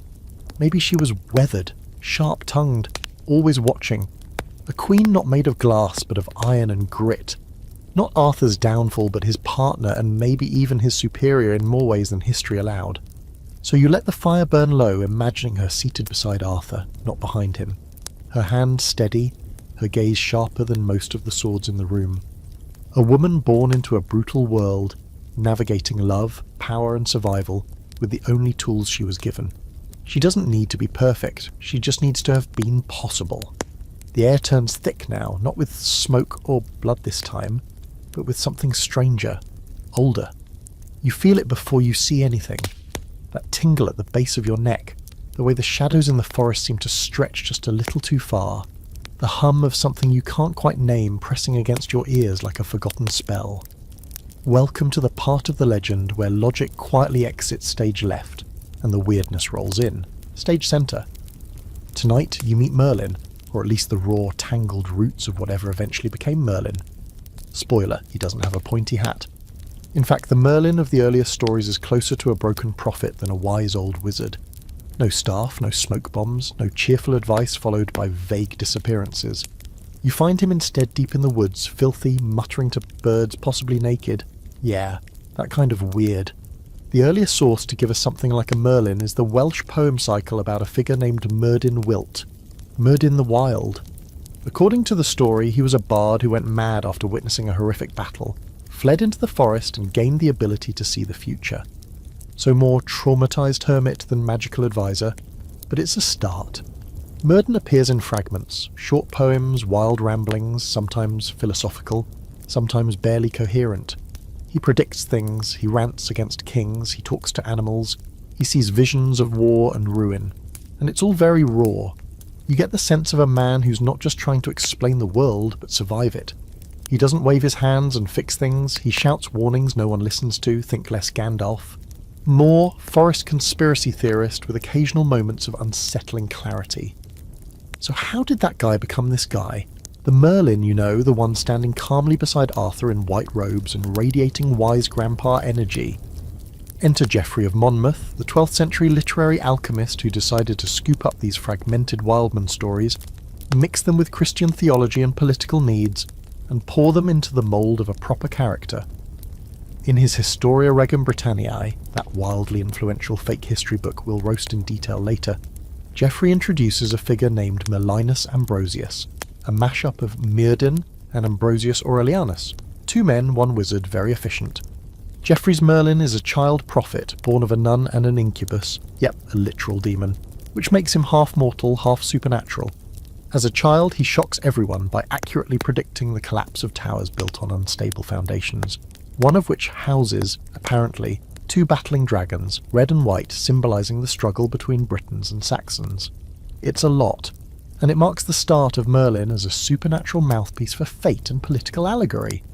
From here, the Merlin myth evolves quickly. He becomes a kingmaker, a schemer, and the man who orchestrates Arthur's conception. Remember that awkward moment at Tintagel where Uther Pendragon magically disguises himself to seduce Igraine? Yeah, Merlin made that happen. That's his thing now, shaping destiny, often in ethically questionable ways. But this version isn't just plucked from thin air, he's built from layers. Geoffrey pulled from Welsh oral tradition, Latin Christian writings, and probably a healthy dose of his own imagination. Over time, French writers added to it, making Merlin older, wiser, more mysterious. He gets robes, staffs, crystal balls, and a whole air of solemn mystery. By the time Thomas Malory's Le Morte d'Arthur comes around in the 15th century, Merlin is practically the Arthurian Ciri. Ask him anything and he'll tell you the future while stroking his beard. Now here's the scholarly twist that keeps people arguing over wine. Was Merlin ever based on a real person? There's no consensus. Some suggest the Myrddin figure was inspired by a historical bard traumatised by war. Others think he's a symbolic echo of the old druidic priesthood. Men who claimed insight, who advised kings, and who may have preserved oral histories and ritual knowledge long after Rome tried to wipe them out. There's even a theory that Merlin was a composite, part bard, part sage, part disgruntled political advisor whose name stuck like moss on a stone. And then there's the fringe fact favourite. Merlin might have been invented, or heavily repackaged, as a piece of political propaganda. Geoffrey of Monmouth wasn't just writing bedtime stories. He had a purpose. By creating a magical advisor who foretold the rise and fall of British kings, he gave legitimacy to certain royal lines, wrapped in mythic grandeur. Merlin wasn't just magic, he was messaging. A way to claim divine or mystical right to rule. But let's not lose track of the feeling. You're still sitting by the fire, staring into the flames, and you think about that man in the forest, the mad prophet, the dreamer no one listened to. Maybe he wasn't magical. Maybe he was just the one person who saw how things were unravelling and couldn't bear it. Maybe Merlin was never meant to be a spellcaster, but a warning. A voice in the wild trying to keep the old world from collapsing entirely. You imagine him now, not conjuring fireballs or hatching riddles, but standing at the edge of a battlefield trembling, eyes wide, whispering prophecies that sound too strange to be true, until they are. Maybe Arthur didn't trust him because of magic, but because he saw the world differently, and maybe that's enough. Because when you strip away the flair and the special effects, Merlin is something all legends need. A witness. Someone who remembers what came before and tries, in their own broken way, to guide what comes next. Whether he was a man, a myth, or a political invention, he still sits quietly in the corner of the Arthurian world, watching, warning, and waiting for the end he already saw coming. So here you are, sitting in the shadow of a castle that hasn't been built yet, watching a very famous knight strut into the story like he owns the place. His name? Lancelot. And no, he was not in the original cast. He didn't ride out from a foggy fortress with Arthur's earliest warband. He wasn't a whisper in the oldest Welsh poems. He wasn't even a thought in Geoffrey of Monmouth's very creative head. He arrived late, like fashionably late, sweeping in from the French side of things like a brooding foreign exchange student who immediately ruins the group project with his charm and perfect cheekbones. You could argue that Lancelot is one of the most successful insertions in literary history. He doesn't just appear in the Arthurian world, he crashes into it, takes up permanent residence, and then blows it up from the inside.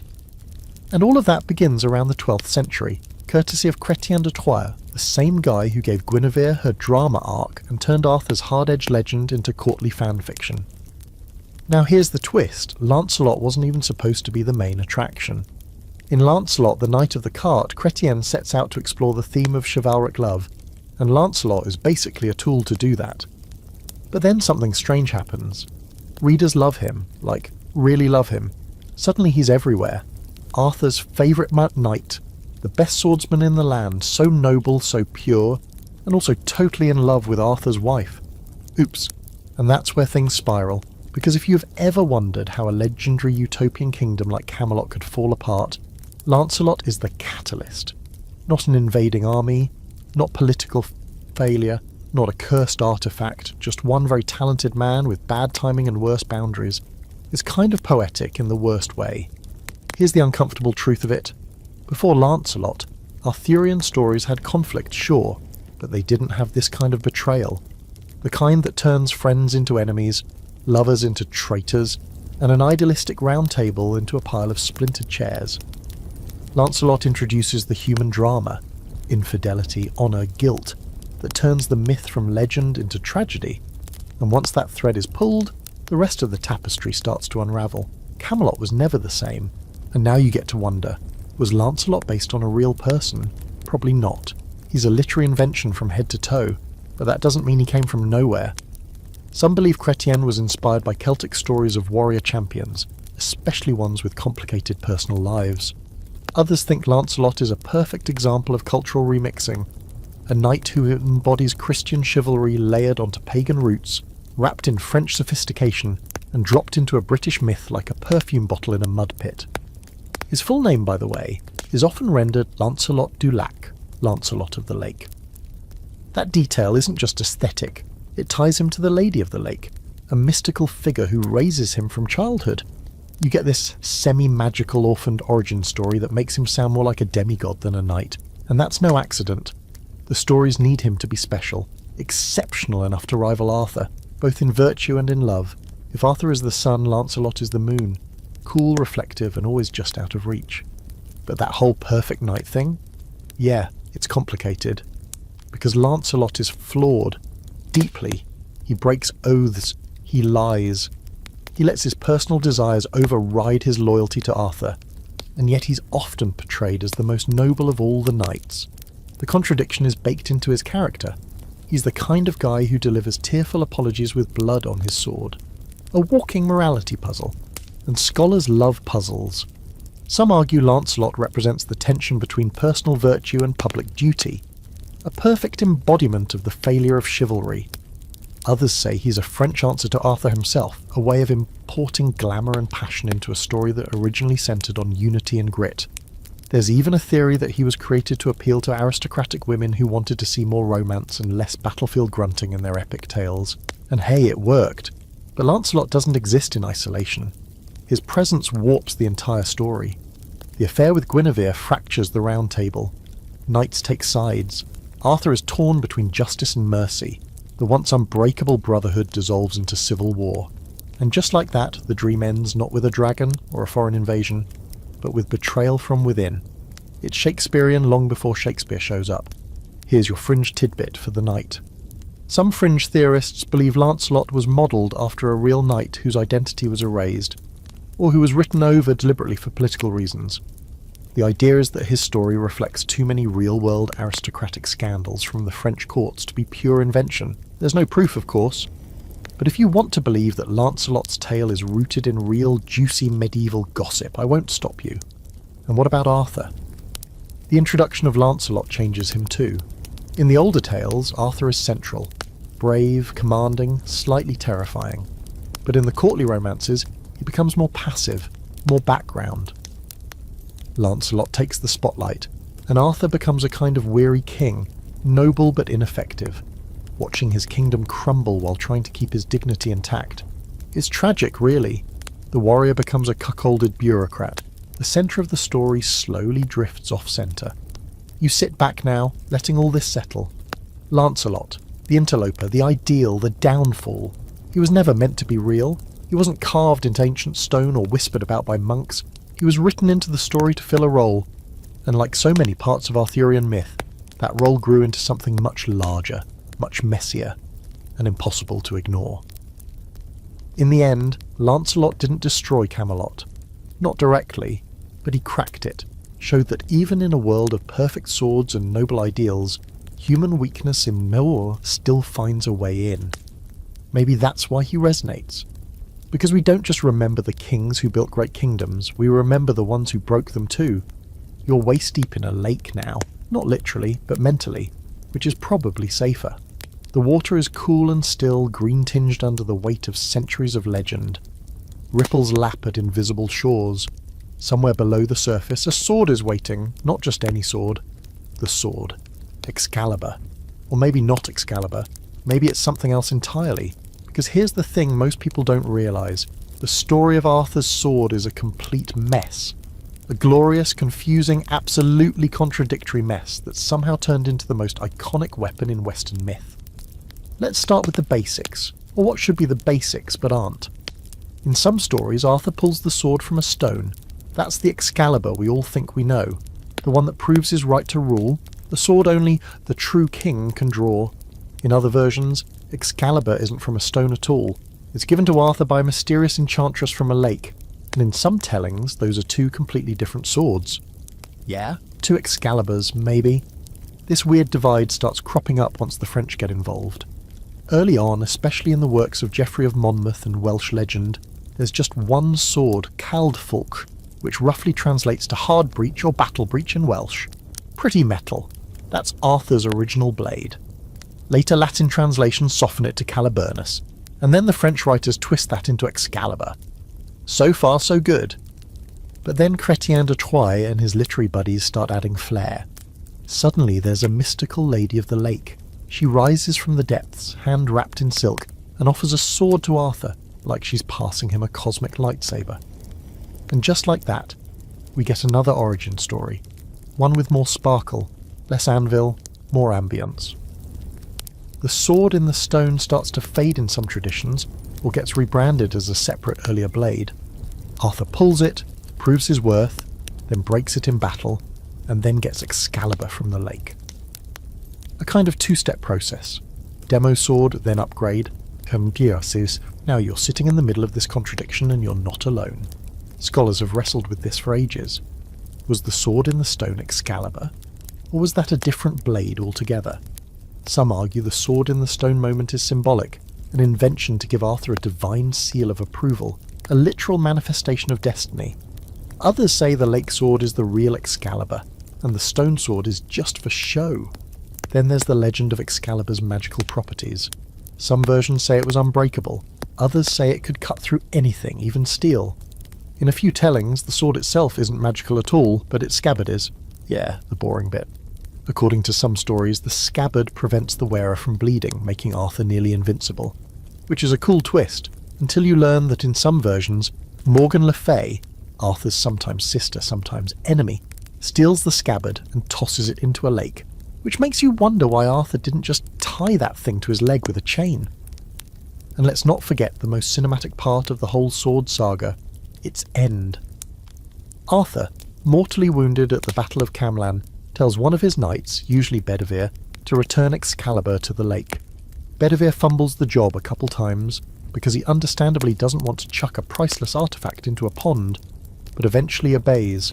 The lady's hand rises again, catches the sword and sinks back beneath the water.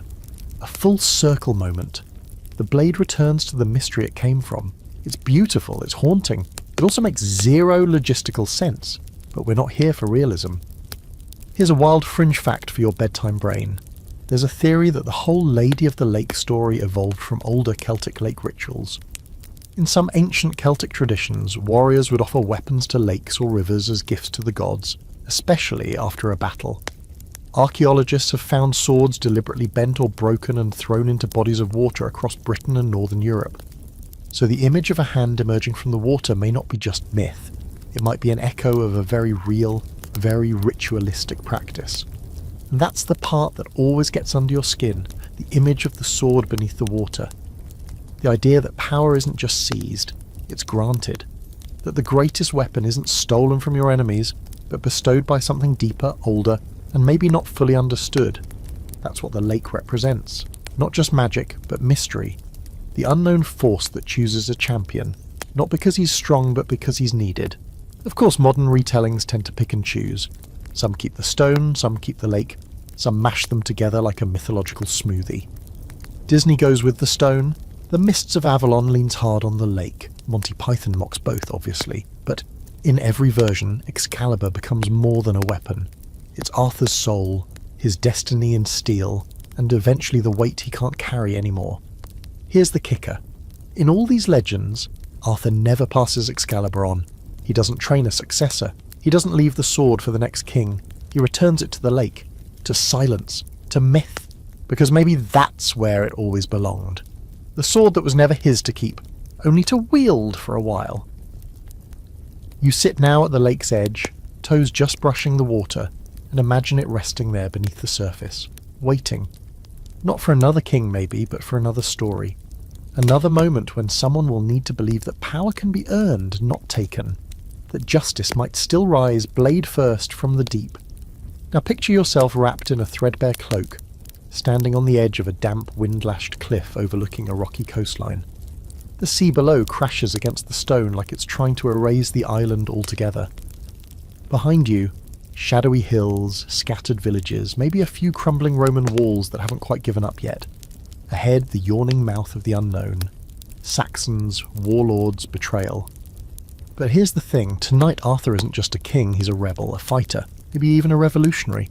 Because there's a version of the story where Arthur isn't a monarch at all, but something far more dangerous, Celtic freedom fighter. Let's be clear, this isn't the Arthur of courtly love and polite tournaments. This is the Arthur.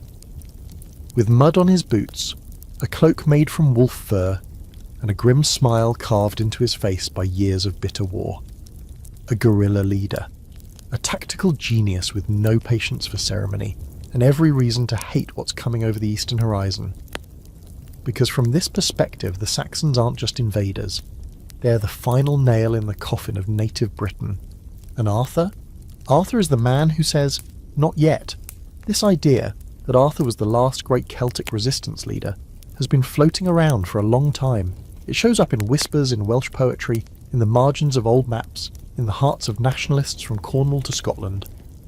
In this version of the story, Arthur doesn't inherit a throne. He earns his reputation one bloody ambush at a time. He's not protecting Camelot. He's defending everything that hasn't yet been stripped away. Some scholars believe that if Arthur existed, he was probably a Romano-British commander rallying what was left of the native population against the encroaching Germanic tribes. But others suggest something even more radical, that he wasn't Romanized at all, that he came from the Celtic strongholds of the West, untouched by Latin schooling, born into a world that had never truly submitted to the Empire. If that's true, then Arthur wasn't trying to restore order. He was trying to preserve identity, Celtic language, culture, myth, and land. Think less King of the Britons, more Che Guevara with a broadsword. And here's where it gets wild. In some of the oldest surviving Welsh texts, especially the poetry attributed to bards like Taliesin, Arthur isn't noble. He's feral. He's a warrior who hunts giants, who wields supernatural strength, who leads wild charges against overwhelming odds and sometimes disappears into mist, only to return when he's needed most. This is Arthur, as mythic hero, yes, but also as resistance, a symbol for the people left behind. One poem even suggests Arthur had the power of a god, or was descended from one. He fights monsters, he slays witches, he stands as the lone figure against a tidal wave of change. This Arthur isn't romantic. He's not even always good. He's terrifying. And that's the point. Because sometimes what a culture needs isn't a saint, it's a hammer. You see this Arthur again in the Historia Brittonum, where he's called a dux bellorum, a war leader, not a king. He leads, but he doesn't rule. He fights, but he doesn't sit on a throne. In this framing, Arthur is more of a rallying point than a politician, a figure that fragmented tribes can gather around when everything else is falling apart. He doesn't write laws, he makes battle plans. And here's the fringe fact of the night. In some fringe nationalist histories, particularly in 19th and 20th century Wales, Arthur is painted as the last true Briton, a pre-Saxon, pre-Norman, pre-everything figure who stands for cultural purity. These interpretations are heavily romanticised, sometimes a little cringy, and definitely loaded with political baggage. But the core idea is interesting, that Arthur represents a version of Britain that might have been, if only the invaders had been stopped. Of course there are debates. Many scholars warn against projecting modern nationalist ideals onto a figure who probably wouldn't recognise half of what we think he stood for. They caution that the Celtic freedom fighter idea is more invention than reality, a mirror we hold up to our own hopes and anxieties. Fair enough, but still there's something in the old stories, in the way Arthur keeps popping up in places he's not supposed to, in how he never quite dies, but instead slips into the hills, waiting. You walk the misty moors now, boots crunching over stone and heather, and imagine this rebel king. Maybe he's not regal. Maybe he's wearing a wolf pelt over a battered tunic, sword slung low, always moving. His warriors aren't knights, they're hunters, ex-farmers, old Roman auxiliaries who refuse to fade quietly into Saxon England. They raid supply lines, they trap invaders in narrow passes, they fight not because they believe in empire, but because they believe in home. And when he dies, if he dies, there's no golden bier, no elegy sung by angelic choirs. Maybe he falls on a nameless field, alongside the last of his men. Maybe he disappears into the forest and becomes a story. Or maybe, like so many legends, he lives on in fragments, carved into rock, whispered in storms, written into the soul of a culture that refuses to be erased. Because even if Arthur wasn't real, not as a single man anyway, the need for him was. When everything fell apart, people needed a name to hang their courage on. A story to remind them they weren't done fighting, a face to wear the mask of survival. So here he stands, sword in hand, cloak snapping in the wind, eyes fixed on the rising sun over a broken land. Not a king, not a saint. Just a warrior who said, "You don't get to take this, not yet."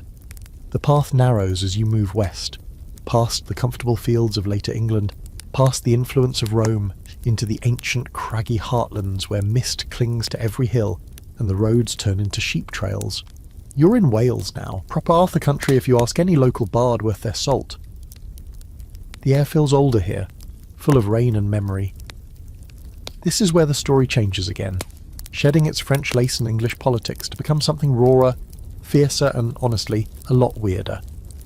Because in the earliest Welsh stories, Arthur isn't a polished king at all. He's a force of nature, a monster slayer, a war chieftain with a mean streak and a very high body count. Let's get this out of the way. Welsh Arthur is not cuddly. You don't want to invite him to a wedding. You definitely don't want to be on the wrong side of a cattle raid when he's around. He shows up in early poems like Ni Gododin and the Black Book of Carmarthen as this almost mythic presence. Half man, half storm cloud, always on the edge of something violent. He hunts, he raids, he kills giants, he steals cauldrons from the underworld, and somehow he still ends up being remembered as a hero. In Culhwch and Olwen, one of the oldest Arthurian stories in Welsh tradition, Arthur leads a wild, chaotic group of warriors on a quest that makes very little logistical sense, and somehow involves about a dozen mythic tasks, including retrieving a magical razor from a boar named Torc Traeth. This boar, by the way, is not just big, it's intelligent, vengeful, and may or may not have diplomatic immunity depending on which translation you read. It's like the Odyssey with more fur and less logic. And Arthur? He doesn't even blink. He gathers his crew, guys with names like Bedwyr, Cai and Gwalchmai, and charges head first into these quests, like a man who either can't die or just doesn't care. There's no shining armour here. No round table, just adrenaline and the scent of pine sap. In these tales, Arthur is more of a Celtic Hercules than a king. He's not leading an orderly kingdom, he's leading a war party with supernatural side missions. It's glorious chaos. What's fascinating about these Welsh sources is how old they feel. They don't care about moral lessons or polished dialogue. They care about deeds, about epic feats, about being remembered. Arthur is defined not by virtue, but by velocity. How hard he hits, how far he rides, how many heads he takes home in a sack. And that's what makes him compelling here. He's not sanitized, he's alive. There's one early Welsh poem that calls him the Red Reaper of Men, which sounds like something you'd stencil on the side of a fighter jet, not assigned to a mythic monarch. In another, he's credited with slaying more enemies than any other living soul. And yes, this includes regular battles, magical beasts, and at least one giant with a bad attitude and a fondness for abducting people. It's not clear whether these tales are meant to be metaphor, memory, or just the Celtic version of blockbuster cinema, but they leave a mark. Now, let's talk about the company he keeps in these stories. His companions are weird, delightfully so. One can grow as tall as a tree at will, one has a third eye in the middle of his forehead, another is so fast that sparks fly from his feet when he runs. It's not just Arthur who's superhuman, it's the whole squad. They read less like knights and more like mutants or demigods. It's like if the Avengers got lost in the Cambrian mountains and decided to hunt magical deer instead of saving New York. And here's your fringe fact. Some scholars believe that Arthur in these stories may not have even been a real man, but a repurposed god. A faded deity from Celtic mythology, rebranded as a hero once Christianity started to mop up the old pantheon. That would explain the inhuman feats, the giant killing resume, and the complete disregard for historical geography. If true, Arthur didn't become mythic. He started there, only later being squeezed into the mould of a mortal warrior. Of course, not everyone agrees. Some historians argue that the Welsh Arthur stories are simply poetic exaggerations of a real war leader's deeds, that in the oral tradition, every victory got a little bigger, every sword swing a little flashier, until the man turned into a legend too massive to fact-check. Others believe these tales preserve the vibe of Arthur more than the man, showing us how he was remembered by the people who claimed him first. What's most striking, though, is how local he feels here. This isn't the Arthur of Empire, or of Romantic France. This is a tribal Arthur, a man of the valleys and highlands, the guy who knows which river crossings flood in spring and which hilltop forts give the best view of an approaching army. There's no courtly polish here, just bone and mud and fury. You walk now through the rain, following a sheep path lined with stones older than your ancestors, and you realise something. The Welsh didn't need Arthur to be perfect.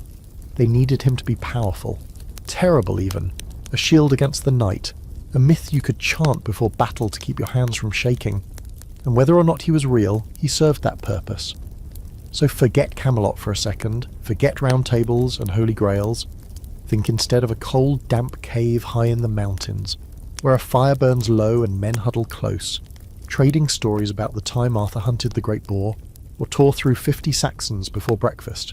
He's not there, but his sword hangs heavy in the air. His name still echoes off the stone, and the monsters of the forest, whatever form they take, still hesitate at the sound of it. You're in a monastery now, no grand cathedral, just a solid little stone building hunched against the weather, like it's trying not to draw attention to itself. Inside there's the scratching of a quill on parchment, the smell of wax and ink, and the unmistakable vibe of someone making things up with absolute confidence. Sitting at the centre of this literary storm is one Geoffrey of Monmouth, a 12th century cleric with a pen in one hand and an entire nation's mythology in the other, and tonight you watch as he flips the Arthurian legend on its head and somehow convinces the entire medieval world that his version is the one that matters. Let's just say it. Geoffrey was a historical chaos agent. His most famous work, Historia Regum Britanniae, The History of the Kings of Britain, is the medieval equivalent of a blockbuster reboot. Part fiction, part fanfic, all ambition, he claimed it was based on an ancient book in the British tongue, given to him by a mysterious source, which, let's be honest, sounds like something Indiana Jones would mumble while dodging arrows. No one has ever seen this ancient book. Scholars have a strong hunch it never existed, but Geoffrey wasn't about to let a little thing like facts get in the way of a good narrative. And wow, what a narrative.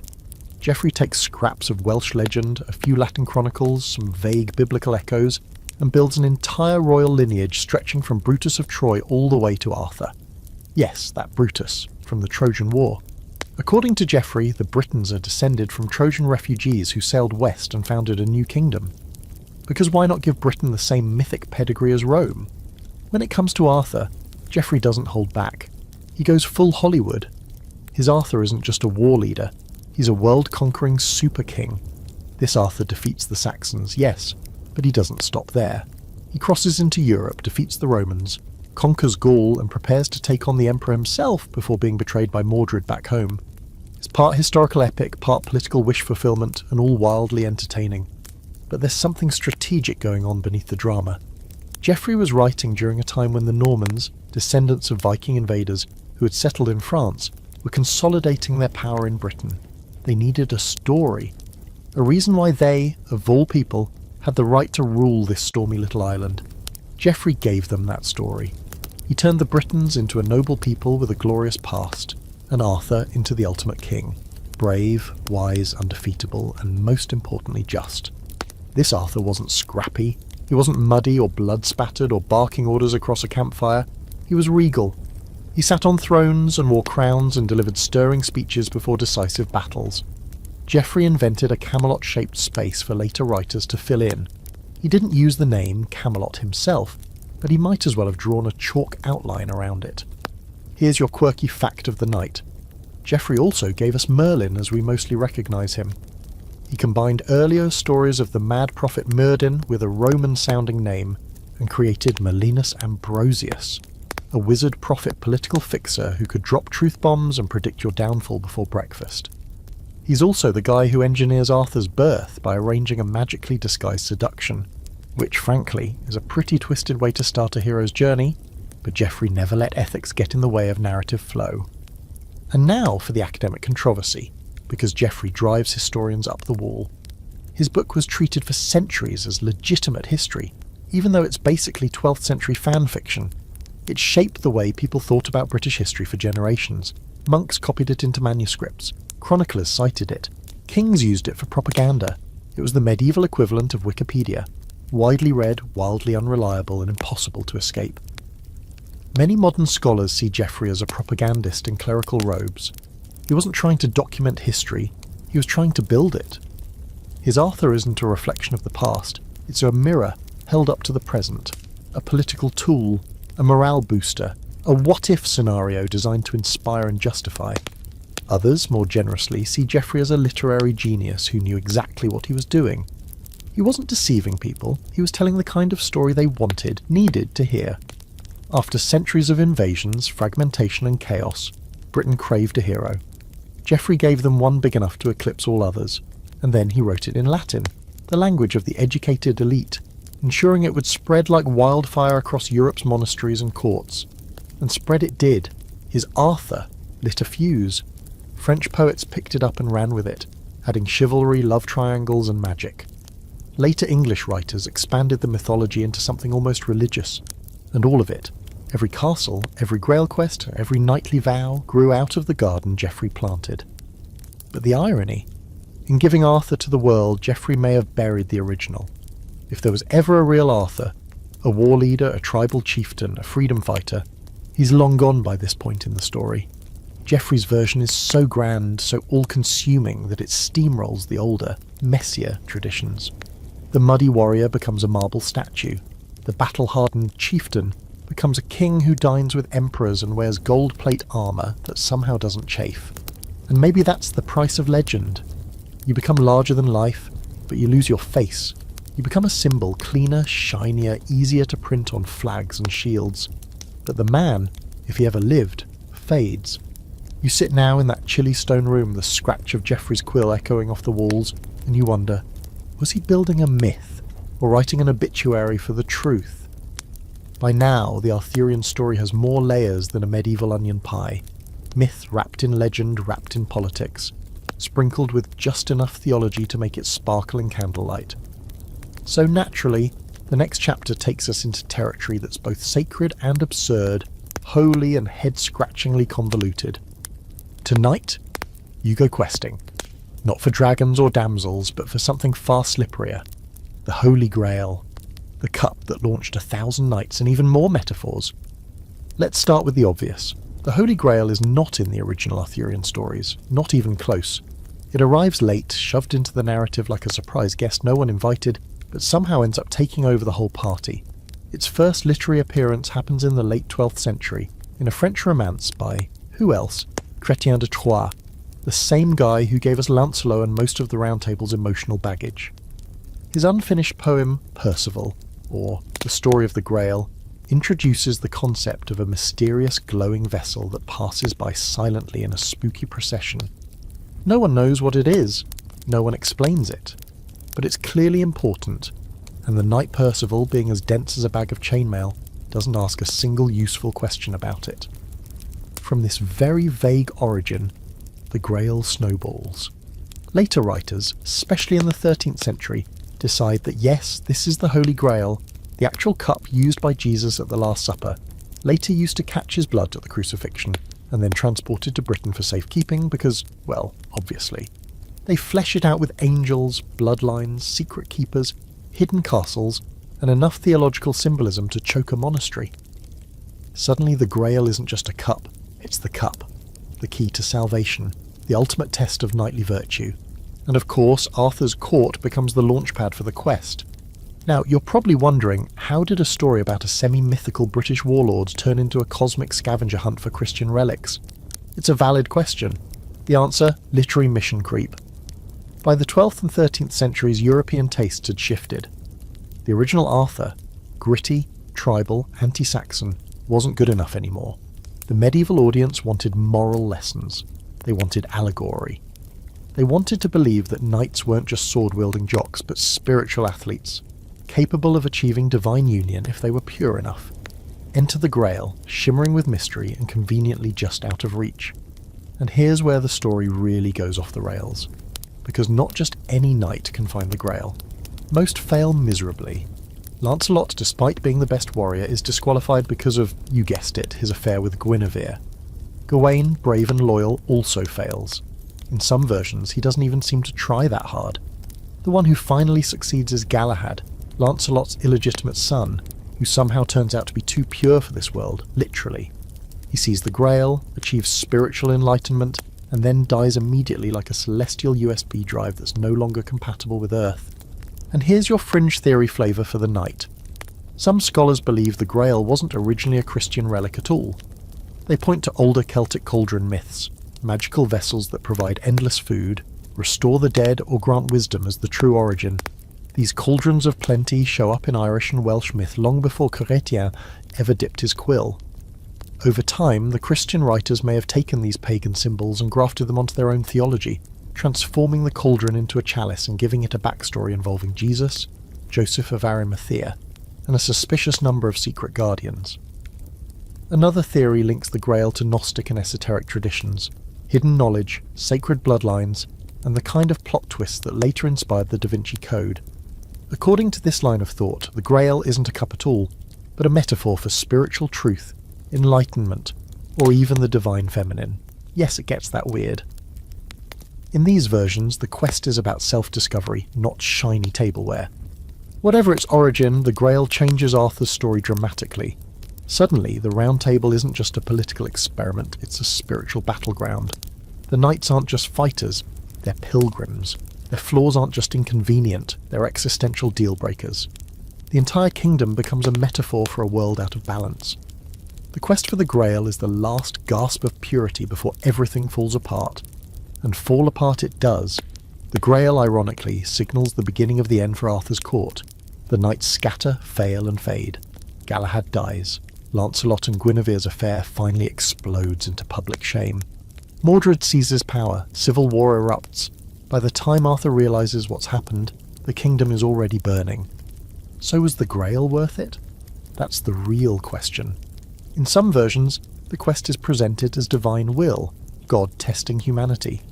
In others, it's a distraction, a cruel joke, a holy carrot dangled just out of reach while the kingdom crumbles behind the curtain. Maybe the lesson is that greatness can't survive perfection, that utopias fall apart the second you try to turn them into moral testing grounds. Or maybe the lesson is simply that chasing the impossible has consequences. And here's the debate. Some scholars praise the Grail cycle for deepening the Arthurian myth, giving it weight and spiritual resonance. Others criticise it for hijacking the story, turning a gritty tale of resistance into a sanitised allegory for religious orthodoxy. Arthur becomes a background character in his own saga, overshadowed by the impossible standards set by a magical cup. You stand now at the edge of this metaphysical labyrinth, the echo of chanting knights in your ears, and wonder what Arthur would have thought of it all. Would the real man, if there was one, have recognised any of this? Would he have stared at a glowing cup and asked, "Can it kill Saxons?" Or would he have fallen to his knees, desperate for some sign that all the blood and loss had meaning? We'll never know, but we do know this: the Grail changed everything.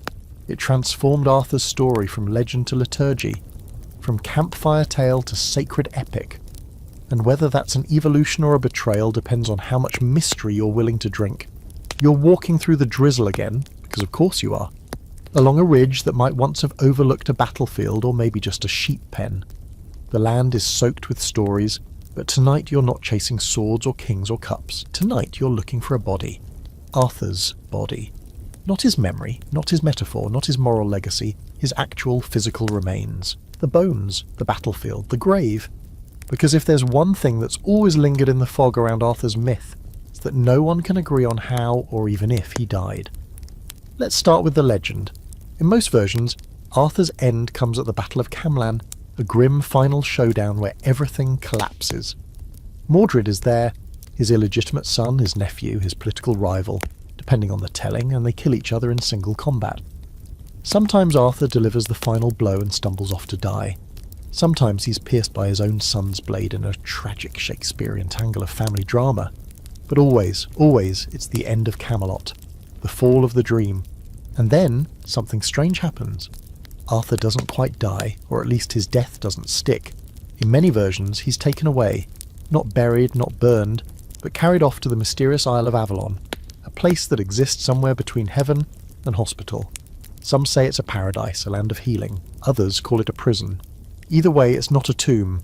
It's a pause, and the people who loved him, his followers, his nation, are left with a story that ends in an ellipsis instead of a period. That's where the once and future king idea comes from. Arthur isn't gone. He's waiting, sleeping beneath a hill, resting in a cave, sailing on an enchanted boat. He'll return when Britain needs him most. And if you think that sounds suspiciously like messianic imagery, you're not alone. Many scholars argue that this narrative borrowed heavily from Christian motifs. Arthur, as a Christ-like figure who will rise again and bring peace, is beautiful, is also totally impossible to verify.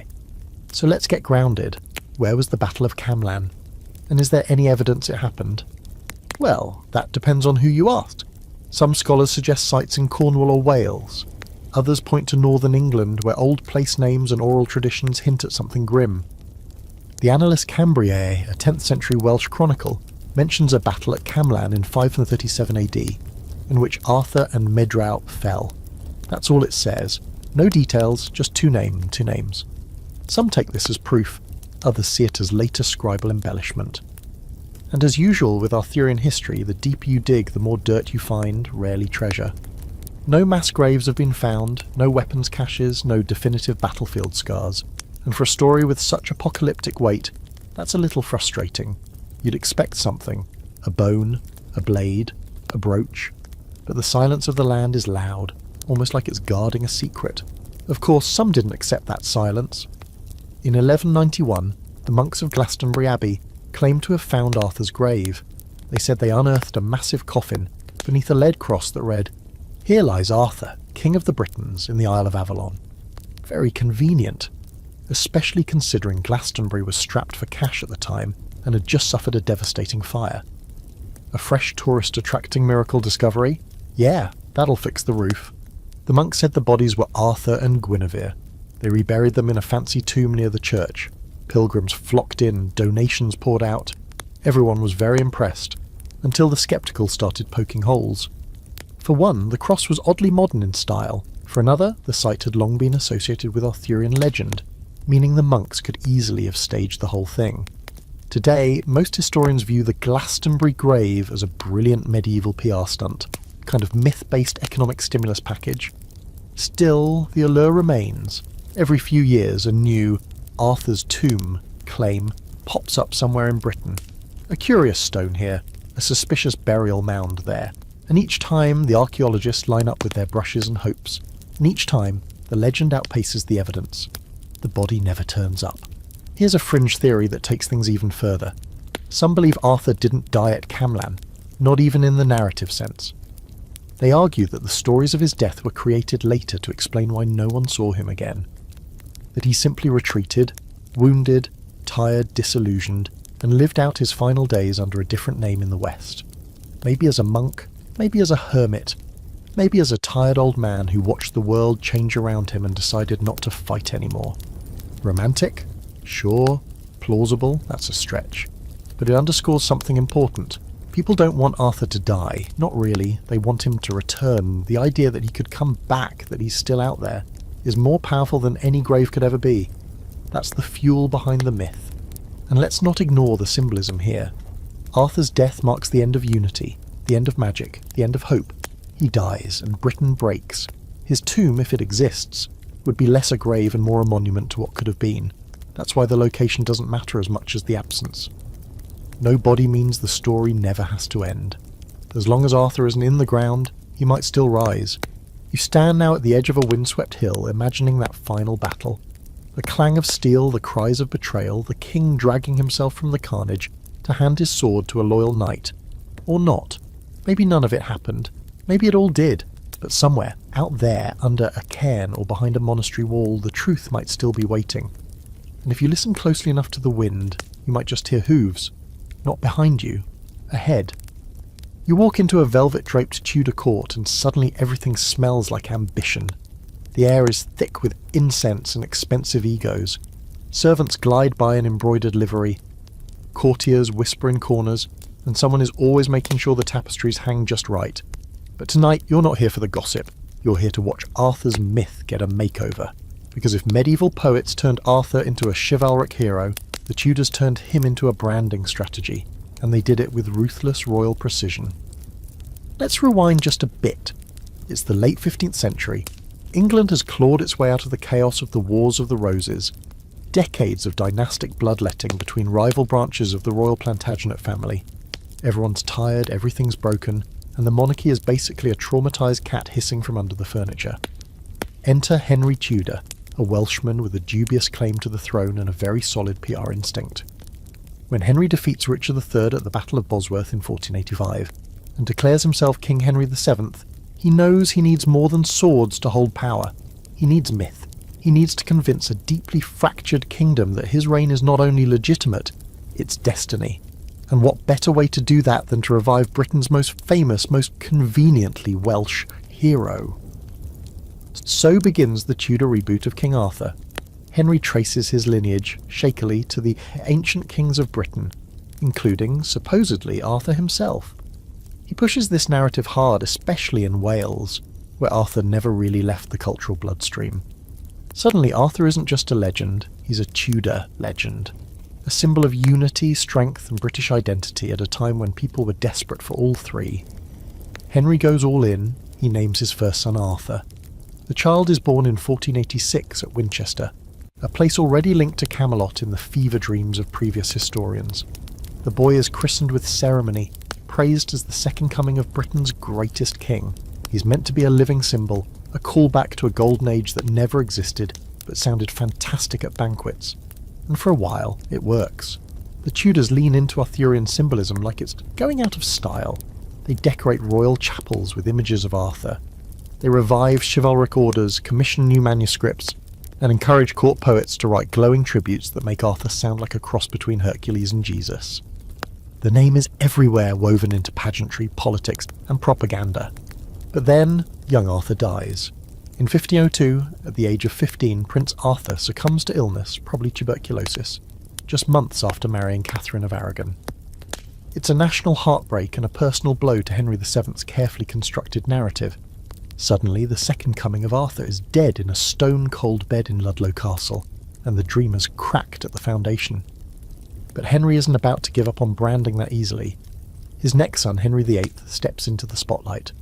And although he doesn't bear the name Arthur, he carries the torch. He marries Catherine, his brother's widow, and keeps the Arthurian connection alive in the margins.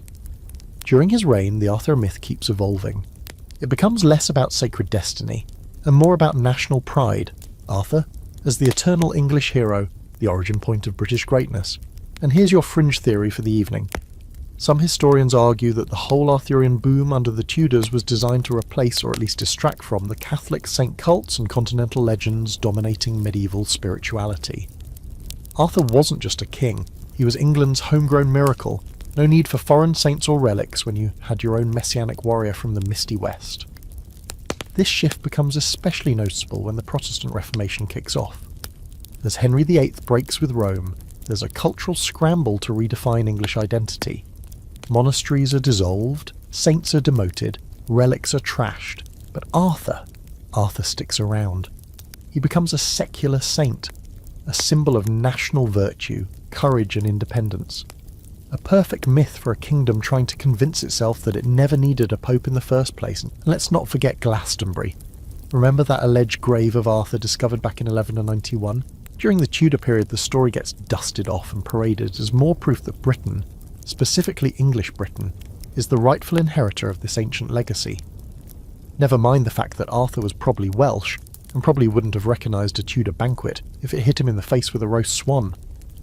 He's been anglicised, institutionalised, canonised by culture if not by church. Now here comes the scholarly tension. Was this Arthurian revival an authentic attempt to connect with national history, or a cynical PR move? Depends on who you ask. Some argue that the Tudors genuinely believed in the mythic past. Others say it was pure spin, but either way, it worked. The Arthur of the Tudor court is a gleaming, polished symbol. He's no longer trudging through muddy battlefields or hunting boars in old Welsh poems. He's sitting proudly on murals woven into banners, invoked in speeches. You step out of the Tudor court and feel the shift. Arthur isn't just a man now, he's a brand, a legend weaponized, a political tool sharpened to a gleaming point and aimed at the hearts of subjects and rivals alike. And the best part? You don't even need to prove he was real, you just need people to believe that he could be real. That once, long ago, Britain was united under a good and noble king, and that maybe, under the right royal lineage, it could happen again. You watch the court fade into the candlelight, the velvet and gilt dissolving into dream. The myth marches on, not because it's true, but because it's useful. And sometimes, in the halls of power, that's all a story ever needs to be.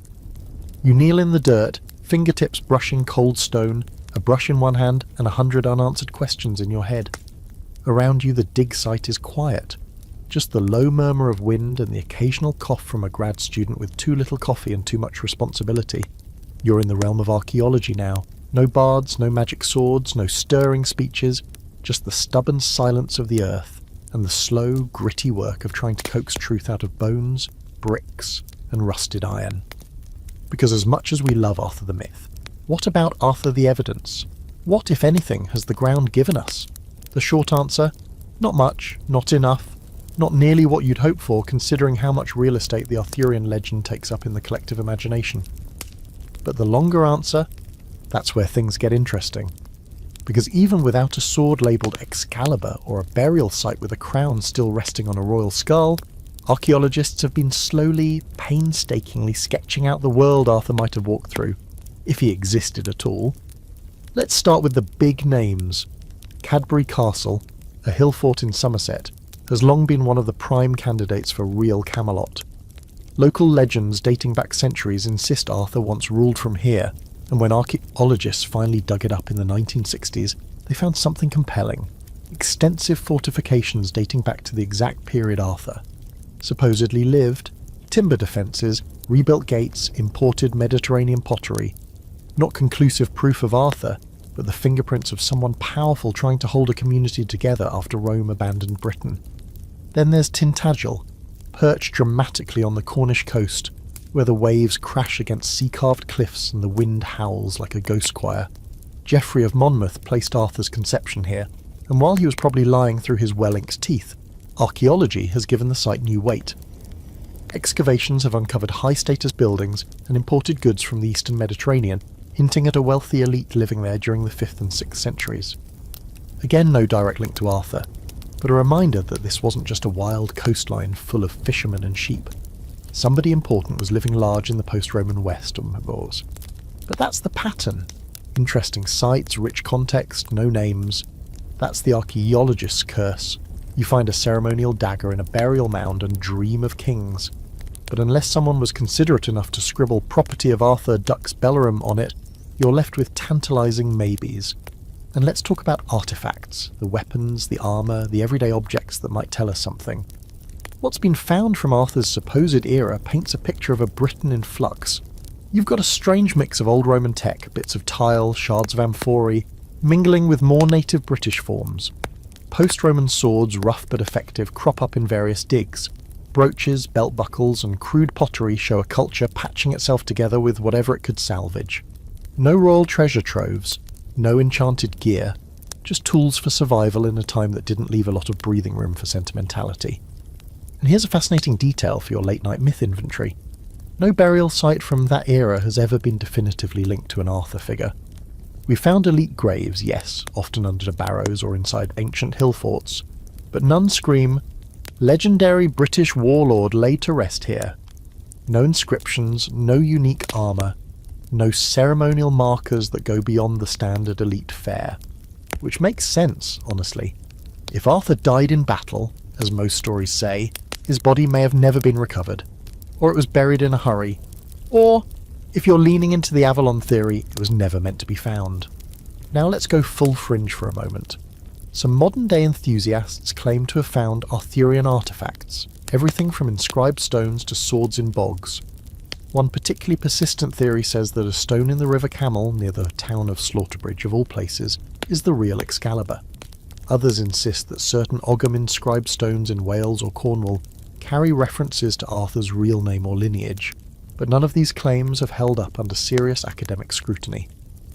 Fun? Yes. Proof? Not even close. There's also the issue of anachronism. A lot of what we associate with Arthur, castles, suits of armour, the chivalric code, comes from centuries after his supposed life. So if we did find a castle wall or a knight's helm and tried to label it Arthurian, we'd already be off by about 500 years. That's like discovering a rotary phone and calling it Abraham Lincoln's cell phone. Still, archaeologists keep digging, because even without Arthur, the effort is valuable. It gives us a clearer view of Britain during one of its most obscure periods, a time when the old world was collapsing and something new, chaotic and fragile was taking its place. It shows us communities trying to rebuild, leaders emerging and fading, forts being reinforced then abandoned. 1,000 little stories, none of them about a single man with a magic sword, but all of them feeding into the myth. And there's a deeper question here, one that archaeology isn't really designed to answer. What would finding Arthur even mean? Let's say someone uncovers a 5th century skeleton in a high-status grave, clutching a sword, buried with honours.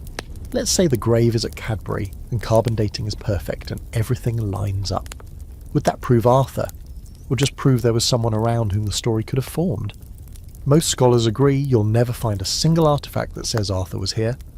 You might find a dozen pieces that say someone like Arthur lived, and maybe, just maybe, that's enough. You rise from the dig site, dust on your hands, nothing glittering in the soil, but a stronger sense of the world that once was, the people who lived in it, the hopes they carried, the stories they passed down. Maybe the real Arthur isn't buried under stone, maybe he's in the absence, the longing for a hero strong enough to hold a nation together when everything else is falling apart. That's what archaeology gives us. Not answers, but echoes. And sometimes echoes are louder than facts. You're in a library now, dust thick on the shelves, the kind of place where the air tastes like paper and time. The lamps buzz faintly. Somewhere a page turns, slow and deliberate. Tonight, you're not following swords or footsteps, but words. Those finely crafted fictions and half-truths that have built Arthur's legend over 1,000 years. And perched on the top of this teetering tower of tales is one Thomas Malory, a 15th century knight-turned-writer-turned-prisoner, who decided to take all the scattered pieces of the Arthur story and press them into one thick, melancholic, utterly definitive volume. Le Mot d'Arthur. Written sometime around 1469 and first published in 1485 by the pioneering printer William Caxton, Le Mot d'Arthur isn't just another retelling, it's the moment Arthur goes full Shakespearean tragedy. Before Malory, the legend was fragmented. Welsh poems here, French romances there, propaganda in between.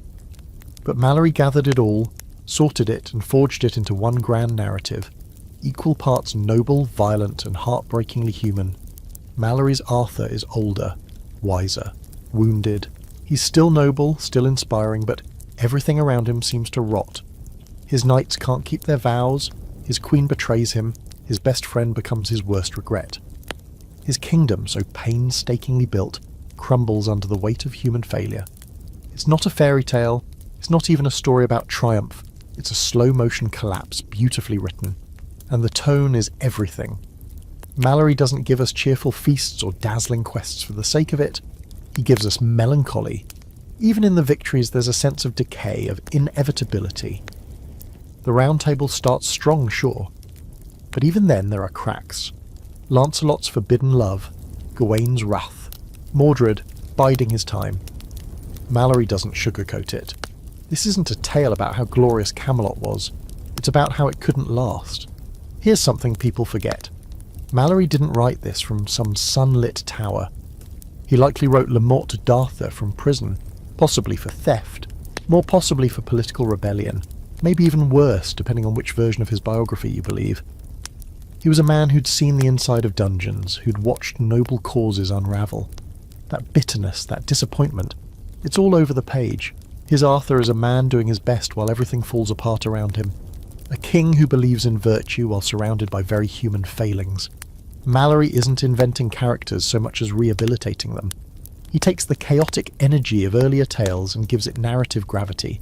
He humanises Lancelot, not just a heroic knight, but a man tortured by love and loyalty. Guinevere becomes a tragic figure, not just a plot device. Even Mordred, the snake in the garden, gets a little pathos. Everyone is flawed, everyone suffers, everyone believes in their own way that they're doing the right thing. And then there's the language.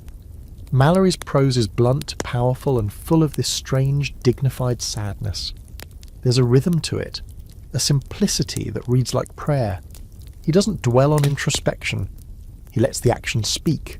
When Lancelot weeps, when Arthur forgives, when Bedivere finally throws Excalibur into the lake after 2 tries, because letting go is hard, even for fictional characters. Now for a curious fringe tidbit. There's an academic theory that Le Mort d'Arthur was Malory's coded commentary on the Wars of the Roses, the brutal dynastic conflict tearing England apart in his time. Some believe Arthur's crumbling kingdom reflects Malory's own anxieties about civil war and the loss of noble ideals. The infighting, the betrayal, the tragic fall, it's all eerily familiar. Malory might have been holding up a mirror to his own world, cloaked in myth to protect himself from political backlash. Then Caxton gets hold of it. He prints it, standardises it, and gives it a title that practically rings like a bell. Le Mort d'Arthur, the death of Arthur, final, inevitable. But Caxton's title also fixes the narrative's tone, emphasising the end, the failure, the sorrow. And that framing sticks. For centuries Malory's version becomes the version, the one English readers return to again and again, the source of inspiration for later writers, artists and dreamers who fall in love with Camelot's doomed nobility. And here's where things really ripple out. Because from Malory we get everything else. Tennyson's Idylls of the King, Victorian paintings of tragic queens and shining knights, Broadway musicals, Hollywood blockbusters, even animated squirrels teaching swordsmanship. Every time you see Arthur as a weary but righteous king, every time Lancelot broods handsomely in moonlight, every time Guinevere looks out a window and sighs, you're seeing the ghost of Malory's pen. But his story doesn't offer neat conclusions. There's no glorious victory. Arthur goes to war against his own son, kills him, and is mortally wounded in return. His kingdom collapses, his loyal knights die or scatter, and yet, even here, there's the slimmest, faintest thread of hope. Arthur is taken to Avalon, not buried, not gone, just waiting. You close the book now, the pages feel heavy, like they've soaked up centuries of grief and admiration. Malory gave us a version of Arthur that isn't just idealistic, It's mournful, and in doing so he made the legend feel real. Because what story is more universal than watching something beautiful fall apart, and wishing somehow that it didn't have to? You step out of the library, the echo of those last words following you like smoke. Here lies Arthur, the once and future king. And whether you believe that or not, it still catches in your throat a little. Because maybe the best stories don't teach us how to win. Maybe they teach us how to lose with honour. Now the walls start to dissolve, the armour fades, the castles flicker, and you step into the modern age, where King Arthur isn't just a figure of old texts, he's a cultural shapeshifter. You're in the 19th and 20th centuries now, a time of revolutions, steam engines, tea rooms, world wars and typewriters. The world has changed, but Arthur? He refuses to leave. Instead, he re-emerges over and over again. Different costumes, same soul. And what's strange is that each age doesn't just retell the legend, it reinvents it for its own fears, its own dreams, its own longing.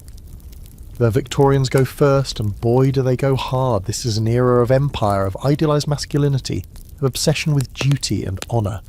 Enter Alfred, Lord Tennyson, who writes Idylls of the King, a long, dreamy, emotionally overwrought retelling of the Arthur story. But this isn't your muddy wild Arthur from the Welsh hills. This is a moral Arthur, a noble ideal slowly crushed under the weight of human weakness. He's less a warlord and more a sermon in shining armour. Tennyson's work becomes a mirror for the Victorian soul. Arthur is the high standard no one can live up to. Guinevere's infidelity, a cautionary tale. Lancelot's passion, a crack in the foundation. Even the Grail becomes less about mystery and more about moral purification. Victorian readers lap it up. Arthur becomes a symbol not of military might or political unity, but of personal virtue, of lost greatness, of a time when men were supposedly better, and women sighed dramatically in gardens. But the legend doesn't stop there. In the early 20th century, as the world begins to fracture under the weight of global war, Arthur becomes something else entirely, a refuge, a nostalgic escape hatch. Writers like T.H. White, who's the once and future king, becomes one of the most beloved Arthurian retellings of all time, reshape the myth for a world that no longer believes in shining armour, but still aches for meaning. White's Arthur is gentle, thoughtful, a king who learns more from falcons and fish than from swords. He grows from a bumbling boy named Wart into a ruler who genuinely wants to fix things, to make people better, but he can't, because people, as White reminds us over and over, are terribly human. The book is funny and sad and brilliant all at once, and by the time Arthur lays his head down at the end, quietly broken, quietly hopeful, you realise this is a story about acceptance. The hope that even in failure something good can endure. The mid-century adaptations keep the softer tone. Disney adapts White's early chapters into a cartoon, the kind with singing squirrels and animated teapots. Arthur becomes a child again. Magic is light-hearted, the stakes are low, but the message is the same. Greatness isn't about strength, it's about learning. About choosing kindness in a world that makes it hard. Then come the 60s and 70s, and everything gets strange again. The counterculture takes a swing at Arthur, and suddenly the myth is being deconstructed. Camelot, the Broadway musical and later film, leans into tragedy wrapped in elegance. Arthur sings about idealism while watching it rot. Meanwhile, Monty Python and the Holy Grail absolutely shreds the legend, poking fun at everything from divine rule to sacred quests to coconuts standing in for horses. But even in satire, the myth persists. People laugh, but they know the characters. Arthur, Lancelot, the Lady of the Lake, these figures are so culturally baked in that even parody can't dislodge them. And here's your fringe academic flavour for the evening. Some scholars argue that Arthur is less a person and more a cultural litmus test. The Arthur you get tells you what a culture fears, what it wants, what it thinks it's lost. Victorians wanted moral certainty. Post-war authors wanted forgiveness. Satirists wanted to puncture pomp. Each time Arthur delivers, not because he's real, but because he's flexible. He's a symbol that can be worn like a coat, stitched from whatever fabric the times provide. Now, push forward to the late 20th and early 21st centuries. Arthur gets darker, grittier. The fantasy genre takes him back, dragons, warlords, brooding queens. Shows like Merlin flip the lens entirely, turning Arthur into a supporting character in someone else's story. Sometimes he's a tyrant, sometimes he's clueless, sometimes he's a teenager with great hair and questionable decision-making skills. The myths are pulled apart, gender-swapped, reset in space, rebooted as comic books. Every possible angle, every genre, Arthur pops up like a familiar face in a new crowd. But underneath it all, the same structure remains. The good king, the broken kingdom, the betrayal, the sword, the fall, the hope. And now you're watching Arthur morph again. In a world obsessed with anti-heroes and cynicism, Arthur sometimes feels too good, too earnest, so modern writers twist him. What if he was ruthless? What if the good kingdom was built on lies? What if Guinevere was the real power behind the throne? What if Mordred had a point? These aren't attempts to destroy the myth. They're attempts to humanize it, to understand it, to ask why we still care, because we do still care. Every generation, someone dusts off the old stories and says, let's try again. And it works. Arthur keeps coming back like he promised. Not in shining armor, not riding through the mists, but in pages, in pixels, in podcasts, in movies. You don't have to believe in magic to feel something stir when a sword rises from water or a king kneels at a battlefield, knowing the end has come. You sit now at the edge of a screen, scrolling, streaming, reading, and realize something. Arthur may have started in the mud and mist of post-Roman Britain, but he lives in your search bar, in your bookshelf, in your craving for stories that remind you of what could be, what should be, what almost was. He's not gone, he's just upgraded. Now you're standing at the edge of it all. Thousands of years of storytelling humming behind you like static. And ahead, well, ahead is silence. Or maybe it's possibility. Because after everything, the battles, the betrayals, the ballads, the books, what does Arthur mean now? Not just as a king or a character, but as a cultural idea. As a mirror, we keep turning back toward ourselves, generation after generation, hoping to see something noble reflected in the glass. Here's the truth no one likes to admit. We've never needed Arthur less, and yet we've never wanted him more. We live in an age of algorithms, of surveillance capitalism, of deep fakes and supply chain breakdowns, and a planet slowly cooking under our feet. Kings, knights, honour, it all sounds like a weird fever dream. And yet, Arthur keeps showing up. He's everywhere. Not in armour maybe, but in our hunger for leadership, our longing for justice, our obsession with what went wrong. Every time a system fails, every time trust erodes, we dig out that old myth and whisper, once things were better. Even if they weren't. Arthur has become the ghost of a good idea.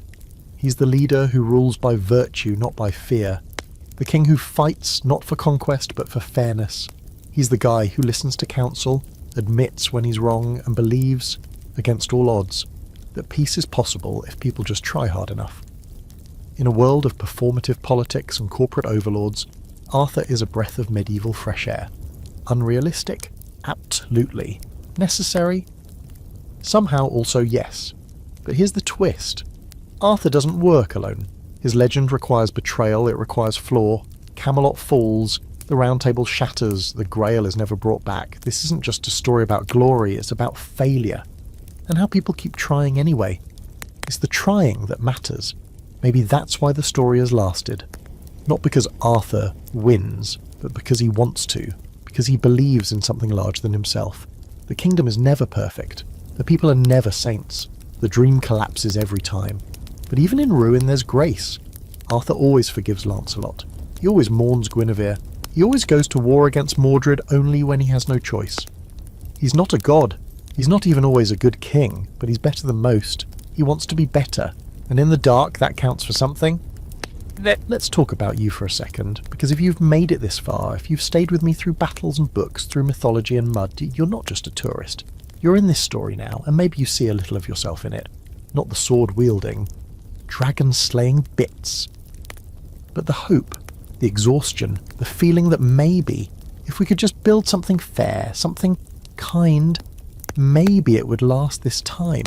Maybe it wouldn't. But still, we'd try. And here's your final fringe theory, one that's more feeling than fact. Some believe Arthur was never a single man, not a general, not a king, not even a legend, but an idea that floated between people, a campfire conversation, a name passed from tongue to tongue like a promise, that every time someone stood up to injustice, every time someone chose mercy over vengeance, someone nearby said, that was Arthur, and slowly that idea became a person, a face, a story, a sword, a Maybe that's why we can't find his grave, because he's not buried. He's echoed, passed forward in chance and story, until someone needs him again. So you sit now in the quiet, breathing in that old steady rhythm the tale has always had. Rise, fall, rise again. The future waits. The world is still broken. The Round Table is just an idea, but so is Arthur. And maybe that's enough. So when someone asks you what the real King Arthur story is, the one the history books hide, you tell them this. He wasn't a king. He was a question. Can one good person change the world? And maybe, just maybe, the answers are still out there. And now you exhale, deep and slow, the kind of breath that feels like it belongs in a cathedral or a cave. You've walked the long road with Arthur, from the blood-slick hills of post-Roman Britain to the echo chambers of modern myth. You've heard 100 voices claim to know the truth. You've stood in rain-swept ruins and crumbling libraries, sat beside dying kings and dreaming poets, and still, Arthur doesn't resolve. He doesn't explain himself. He just waits. Maybe that's why he lasts. He's a myth, sure, but he's a myth with just enough dirt under his fingernails to make you wonder. He might have been a Roman commander, a Celtic warlord, a Welsh folk hero, or no one at all. Just an echo that sounded too good to let go. And when history didn't give us what we needed, we made it up. We had to, because we need stories like this. Not to escape the world, but to reshape it. To say, this is what it could look like. This is who we could be. Arthur isn't about the sword. He's about the reach. The risk of standing for something, even if it breaks your heart. So when you go to bed tonight, let the idea rest with you. The king who almost was. The dream that keeps trying to be real. Somewhere beneath the noise of now, he's still out there. Sword gleaming, cloak catching the wind, a question waiting to be answered. Close your eyes, let the torches burn low. The hall is quiet, the mist rising. Camelot may be gone, but the story still rides.